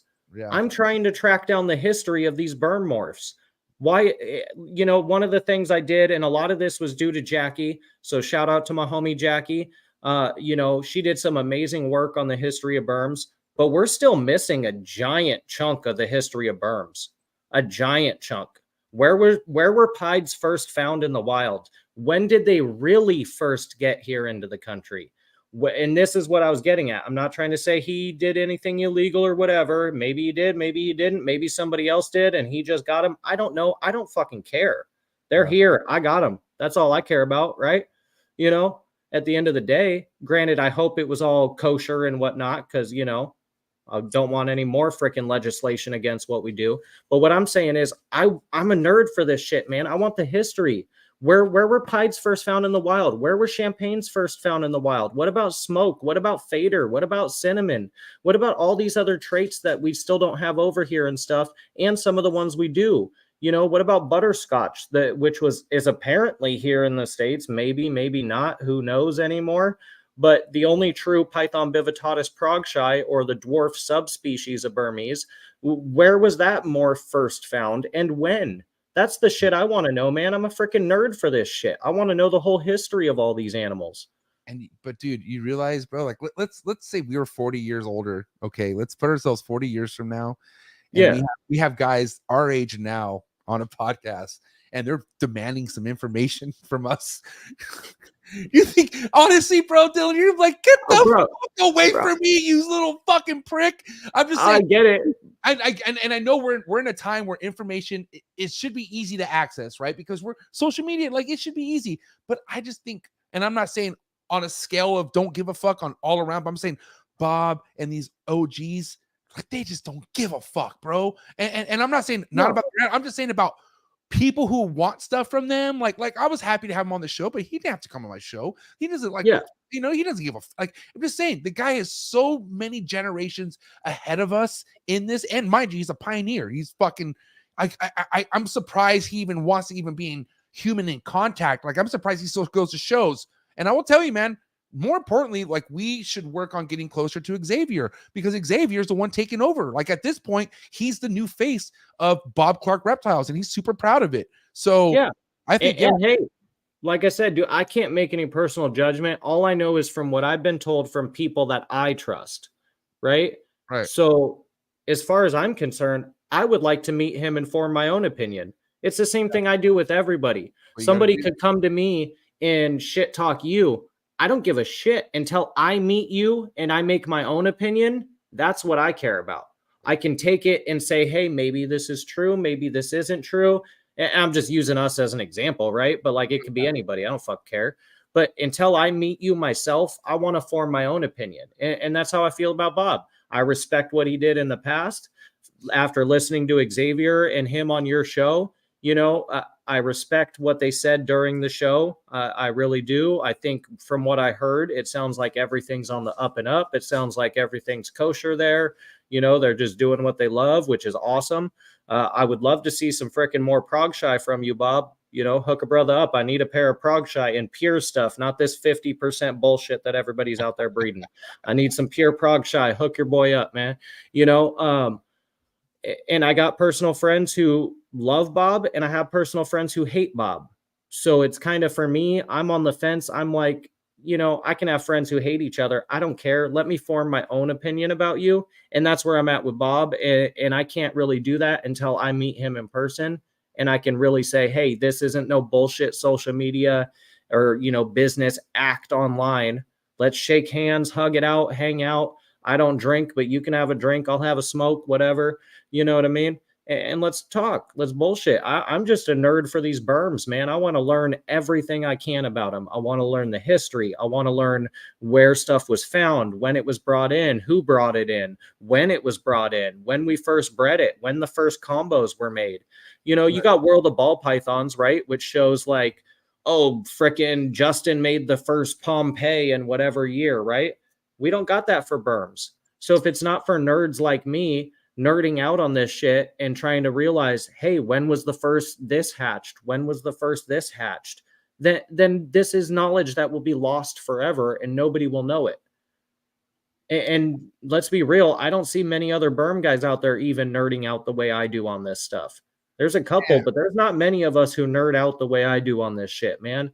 Jackie, and I've been writing all this shit down, dude. I literally have a notebook full of notes of shit I've learned. I'm not even shitting you, dude. It's embarrassing, but kind of. I don't really care, honestly. I'm a snake nerd, okay? You know, but I'm a nerd for this shit, man. I got a notebook that says when albinos were imported, when they were created, where were the first stuff, you know, where was it first found overseas? When was the first time we saw pictures of this shit overseas? There's so much shit, too, that we got overseas that I don't think we'll ever see here. Because it ain't here now, and I know ain't nobody waiting any longer to produce these morphs, because if they wanted the big money for them, they'd be popping them out right now. So you can't tell me in 20 years when something pops up, hey, maybe polymorphism is a thing, you know, but there's stuff overseas, man, that I would fucking die to have here, man. I don't know how many of you in the chats know what a dragon robe is, but man, dragon robe Burmese, I would kill to have that in my collection. This is potentially stuff that would never arrive here ever. Potentially it's stuff we could never see. And there are also legal ways to get berms into the country, but the thing is, people like you or I could never do it. Yeah, we have to be in the zoo. It has to be a zoological thing, which is another reason I would love to open my zoo, because maybe I could get the proper permits and go through the proper legal avenues to get some of these animals here. Yeah. You know, and I'd be willing to do all the tests, government quarantine, you know, everything that would be needed permit wise, whatever. I'll pay Big Sam his dollar. I don't care. Just let me work with these animals that I love, man. Man, he's going wild over there. He's like, yeah, let me he's kamikaze. Dude, that makes a lot of sense. Like, I mean, look at the Barchik, look at the shit Barchik has in his fucking goddamn zoo. Okay. And technically it is open to the public, but that all started publicly. But with his experience and him getting the respect that he's gotten throughout the years, like, look what he has. You know what I mean? Yeah. And I don't even want to tell you what he has. It's not on the way, but it's in the works, and he's going to be adding something crazy. And so a lot of that is doing because what he does, like, he's providing something that is mainly educational. Like, this is mainly like, holy shit, like providing shit to people. And he's been an inspiration for thousands and thousands of us. So people obviously respect him and look up to him. You'd hook a guy up like that too, you know? Yeah. And, you know, as close as I am to Brian, and I try not to, you know, let other people's experience influence my judgment, but a huge reason why I was so open to interviewing Bob Clark and getting to know him more was because the way Brian Barczyk talked about him. And Brian had nothing. That was his note. But my Brian Barczyk is Bob Clark's Brian Barczyk. Does that make sense? So it's like 100%. So and that's kind of what changed my mind too, man, was one, hearing Brian talk about Bob, but also I got a few close homies, my buddy Travis, to name one, but there was a few other homies who, reached out to me and they're like, hey man, look, this is what you hear commonly. I've been to his facility. It's been nothing but spotless and clean. And that's what made me change my mind. And that's why, like I said, I want to meet him in person. I want to wait to form my real judgment till I meet him in person. And I say, hey man, you're a cool dude. And regardless of what I've heard, I respect the man for what he's done for the Burmese industry.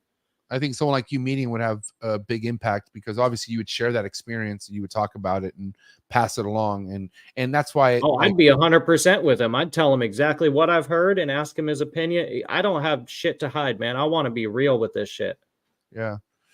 And I will say, like, the generational thing that isn't happening here, especially with us or any of our closest friends, is, I asked him about Jay and he kind of wanted to say, I don't know what you're talking about. Jay's my friend, and that's that, right? Yeah. None of us would let either one of us get to that point of letting our collection get to that stage of neglect. You know what I mean? Like, and remember what MJ said in the beginning of this? That's fat with a PH. Ain't no fat snakes here, okay? Yeah, pretty hot and tempting, not fucking obesity. Yeah, exactly. Yeah, I mean, because the whole talk died down obviously quite a bit, but the self-policing talk, sounds like fucking goddamn cornballish, but it's so needed. Like, we gotta check each other, bro. We have to. It is, dude. If we don't check each other, why are you gonna let the national news check us or some shit? That's not what we can't have that happen. Like, we gotta avoid all that. And to bring that full circle, like we've been talking a lot about the berms, that's what tonight's about. A lot of guys do that with the berms to this day, man. There is so much misinformation I hear on both sides. It's not just power feeding either. I get guys who message me and they've purposely told me, oh, I only feed them this much so they stay smaller. So you're stunting your fucking animal because you can't handle the size that they're going to get? If that's the case, get yourself a damn pair of prog shy. But you can't just sit here and, to me, that's neglect. Straight up, that is neglect. You can feed light without underfeeding, and you can feed heavy without power feeding. But from what I've seen, you got way different ends of the spectrum, and then you got people like me who are right in the middle. Right. You know what I mean? It's pretty easy. Look at the damn animal's body structure. But don't feed it less to keep it small, and don't power feed it to where it looks like a goddamn Twinkie or a fucking semi-tire. You know what I mean? Like, come on, man. It's fucking easy. Look at the body structure. Is it active? Does it look healthy? Is it breathing good? Fucking healthy, right? Like, it's not fucking rocket science, bro. Yeah. You've seen my berms. You've seen their body condition. In my opinion, that's how all berms should look. Yes, they're a large-bodied snake. That doesn't mean they should be as big around as your fucking waist. Yeah, like, it's true. Yeah, I mean, and all of it, I don't know. I mean, do you feel like it all starts on how you raise the snake too, right? I mean, that really determines, or do you feel like a lot of obesity comes out at the adult stage, as far as... I think, honestly, a lot of it comes towards the adult stage. I think you can start it when they're young, but I honestly feed my babies a little heavier, especially my grow outs and stuff, until they're about a year old. And I won't say power feed them, but I definitely feed them on the heavier end of the spectrum. But then I dial way back as they get bigger and they start eating rabbits and stuff like that, right? So because then they're exercising a lot more too, that their enclosure per body mass, I guess you would say, right?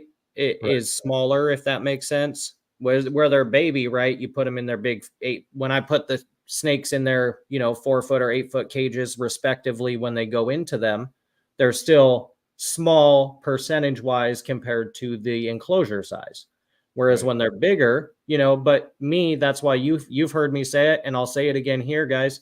Your cage isn't a place for that animal to be 24/7.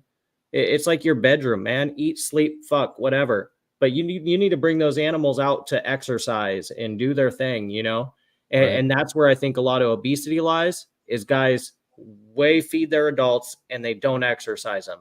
All they do is take them out to clean the cage, and that's it.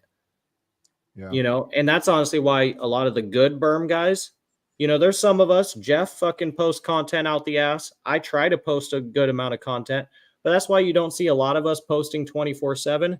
It's because we're actually freaking living our lives and interacting with the animals. We're too busy taking our animals out and actually letting them exercise than posting freaking Instagram stories every 5 minutes. And that's, hey, if you can do both, fucking more power to you, bro. More power to you, okay? But I, for one, cannot. I tried, and I try and try and try. And some days I do awesome, and other days I'd suck. Just is what it is. I mean, you work at the pace you feel like you got to know what to work your pace at. And I know I've been so goddamn behind in this room where I ain't picking up my phone for shit. You know what I mean? I ain't got time for that, especially because I know I need snakes that need to either go outside or get stretched out and whatnot, you know, and then you have emeralds that need to be fucking sprayed, you know, and get them to shit to stay on schedule for feeding and all sorts of stuff. So, it's a grind. And hey, let's all share our stuff out there. But guys, you can hang out with your snake without posting a picture. True. Just saying it. Just saying. Well, fuck, man. I had a great time tonight. Anyone out absolutely, man. Anyone out there who's curious, especially in your area, like, do you have any shows you looking to vend at some point, or do you vend? Or I do vend. With my work schedule, honestly, my vending is hit or miss, but I'm always available for local pickup too, especially if you're in my area. Hit me up. I meet people locally almost weekly for either rodents or snakes or whatever. But as far as shows go, I try to do any of the Northwest shows. Pack Northwest or Northwest Reptile Expo. Both of those are our local shows. I try to do as many as I can of both of them. Like I said, it's hit or miss, but you'll know when I do the shows. Yeah. And also you feel like, you know, future talk real quick, like we were talking about you wanting to open up a reptile zoo. Do you feel like at some point, if you can, you want to get a bigger show popping in Washington at some point? Oh, 100%, man. We need something like a big Tinley up here, a big Arlington. There's nothing up here, man. And I know a lot of the other promoters, I've heard them say, you know, off comments or whatever, they don't want to step on the guys up here's toes, you know, and I don't want to step on the guys up here's toes either. But I'm just saying, like, either you throw it or I'm going to throw it. But either way, we need it. I'll pull up shit. Yeah, that's what, like, we got a lot of heavy hitters up here, man, that a lot of people are sleeping on. A lot of the guys up here are the same as I am. Shut up and breed. Just do your thing. You know what I mean? That's kind of a Northwest mentality. So let's bring a huge show up here, man. Let's get people. I want to get Will down here freaking doing a show. I want to get all the other homies, you know, down from Cali, yourself included. I want to get all the homies from the East Coast. You see guys from the West Coast fly out there all the time. We never get guys flying out from the East Coast over up here to the Northwest, man. And y'all missing out. Granted, I know we don't have no Tinley or nothing, but if we did, would y'all come? That's the real question. You know, some motherfuckers just ain't ready, and it's just a matter of time, bro. Forced to be reckoned with. You know what I mean? Yep. So, and I believe in it. So, and best believe Dillon will be back. You know, I'm thinking, man, good burn panel, you and Xavier and maybe another homie. That'd be a good show. Bro, let's do it. I could name a few people who'd be good on that panel. I definitely want to give more love to the Burms. You know, more love to the Burms than any other big snake right now, because I feel like they've already been through enough, and they need a little bit more respect on their name for sure. 100%, man.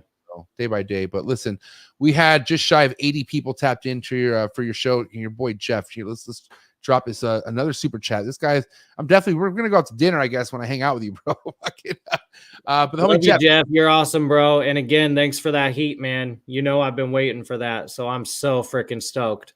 6 out of 7 days I'm cleaning and caring for the animals. I usually take one day and get a bunch of content and post it throughout the week. Awesome podcast, fellas. It's 11 o'clock here. Much love. I'm out. Jeff, have a good night. But people like Jeff and the other 70-ish people tapped into this episode tonight, what do you have to say to all your love and support out there? And of course, what do you have to say to the other half Amanda that was tapping in tonight? All your lovers, man. What do you have to say? I appreciate every single one of you guys. Honestly, all your support that you guys show, you know, on all my different social media, you guys who text me and show me love and support all the time, all my local peeps, it honestly is super humbling for me. For somebody who, you know, without getting into it, grew up from absolute shit to be able to follow my passion and have the support of all you guys, it seriously, it means the world to me. And I can't say thank you enough. So seriously, thank you to everybody out there. Shout out to all the trappers. Shout out to the RCR Mafia. And Amanda, I love you. You're my ride or die. Thanks for everything. I couldn't do this without you for sure. And Dillon, I want to give you your flowers right now, because let's go back a few years. Okay, let's go back maybe the year I started this podcast, and you and I had that little head-to-head battle where we didn't see eye to eye.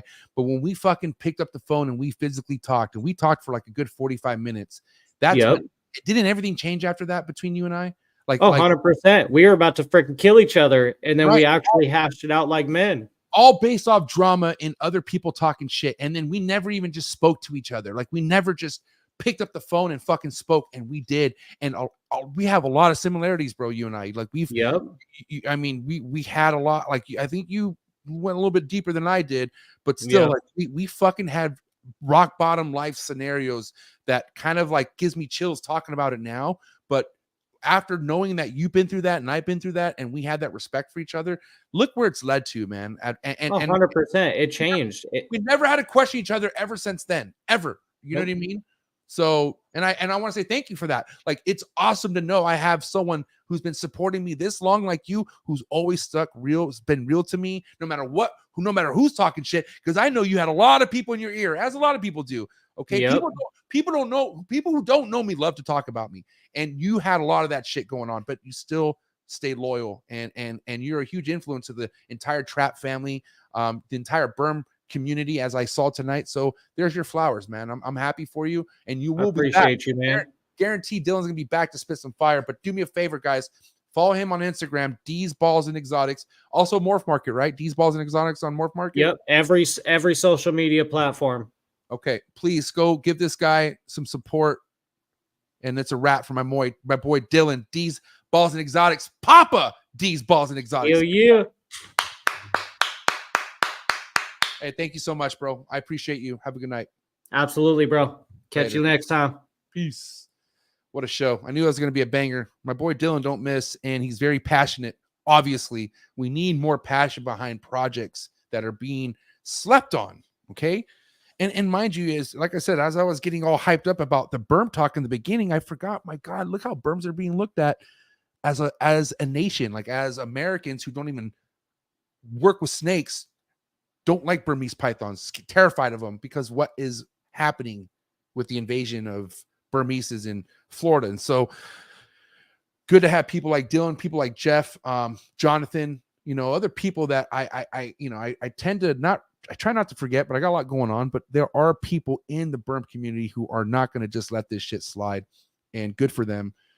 Dillon's for sure my favorite guy in the Burm community. I'm forgetting about Matt Bowers and the other guy, Aaron. There's some fucking solid ass people I could be bringing, and I'm what I'm hyped about is bringing more Burm type talk to this fucking. Yeah, all I gotta say is fat snakes ain't going anywhere. Okay, that's what I gotta say. Okay, that's all I'm getting at. Because of people like Dillon, people other like that I mentioned just now. So shout out to anyone out there who enjoyed tonight's episode. If you happen to watch for the first time, or let's say you used to watch and you stopped watching me, and you're like, oh, this is good, hit the subscribe button, okay? If you really like tonight's show, I don't care who told you what, just hit the subscribe button, okay? Help my ratio out, because YouTube tells me I have about more than half the people who aren't subscribed to my YouTube that watches this. Come on, we got to fix that a little bit, man. I'm grinding. Do it for the guest. You know what I mean? This is about the guest who brings information to you guys. So subscribe, hit that notification bell. If you really loved it, you're going to want to hit that notification bell, select all, and you'll always be notified anytime I drop any piece of content on this channel.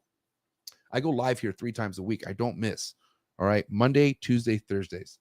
So thank you for all the love and support. Also, again, if you listen to me on the major audio platforms, Buzzsprout, Spotify, Apple Podcasts, rate, review, and subscribe to those as well. And again, if you want to tap in with the trappers, if you want to get more out of what you see, all right, if you want to get fucking in a group chat with the homie Dillon, join the Trap Talk Patreon family. Go down to the very first link in the description, click on it, join the Trap Talk Patreon family. As soon as you join the Patreon family, you will get a link to the Discord. Taps you in over 170 people. My trappers, you guys are my heart. Thank you so much. Be ready Thursday. Hey, guys, I know we had a little bit of ball python talk, but to end tonight's episode, Next episode really means a lot to me. And I don't want to get emotional, but this is somebody who I thoroughly enjoyed watching in the ball python community. And then he became my friend. If I really think about it, one of the closest friends I have in the ball python community. I love this dude as a homie, man. And there are things happening with him, which I can't speak too much on. I'm going to have him be the one to kind of speak on it. But it is a known fact that my boy Khalil, man, my boy Khalil from 514 Reptiles is getting out of the ball python game. You know, I can't say this will be the last episode we ever have Khalil on. I can't say that, but Khalil has definitely been a part of my first 8 episodes. And he was somebody who's always backed me up and always kind of stood by me in my roughest times in this industry. But either way, I can't wait to speak with him Thursday night. And anyone out there who's followed Khalil and knows 514 Reptiles, you're going to want to tap into this episode. You don't want to sleep on this episode. We'll have my boy Dave Levison joining us, of course. And we're going to kind of get down to the nitty gritty, see what's going on with Khalil and see exactly what the future holds for 514 Reptiles. Happening Thursday, 6 o'clock Pacific Standard Time. Set your reminder. Coolest reptile podcast in the world. Thank you, everyone who showed love to Dillon tonight, because he deserves it. Shout out to Fat Snake Tuesdays. It's a wrap. Episode 392. I'll catch you here Thursday, and I'm out. Let's go. Cheers.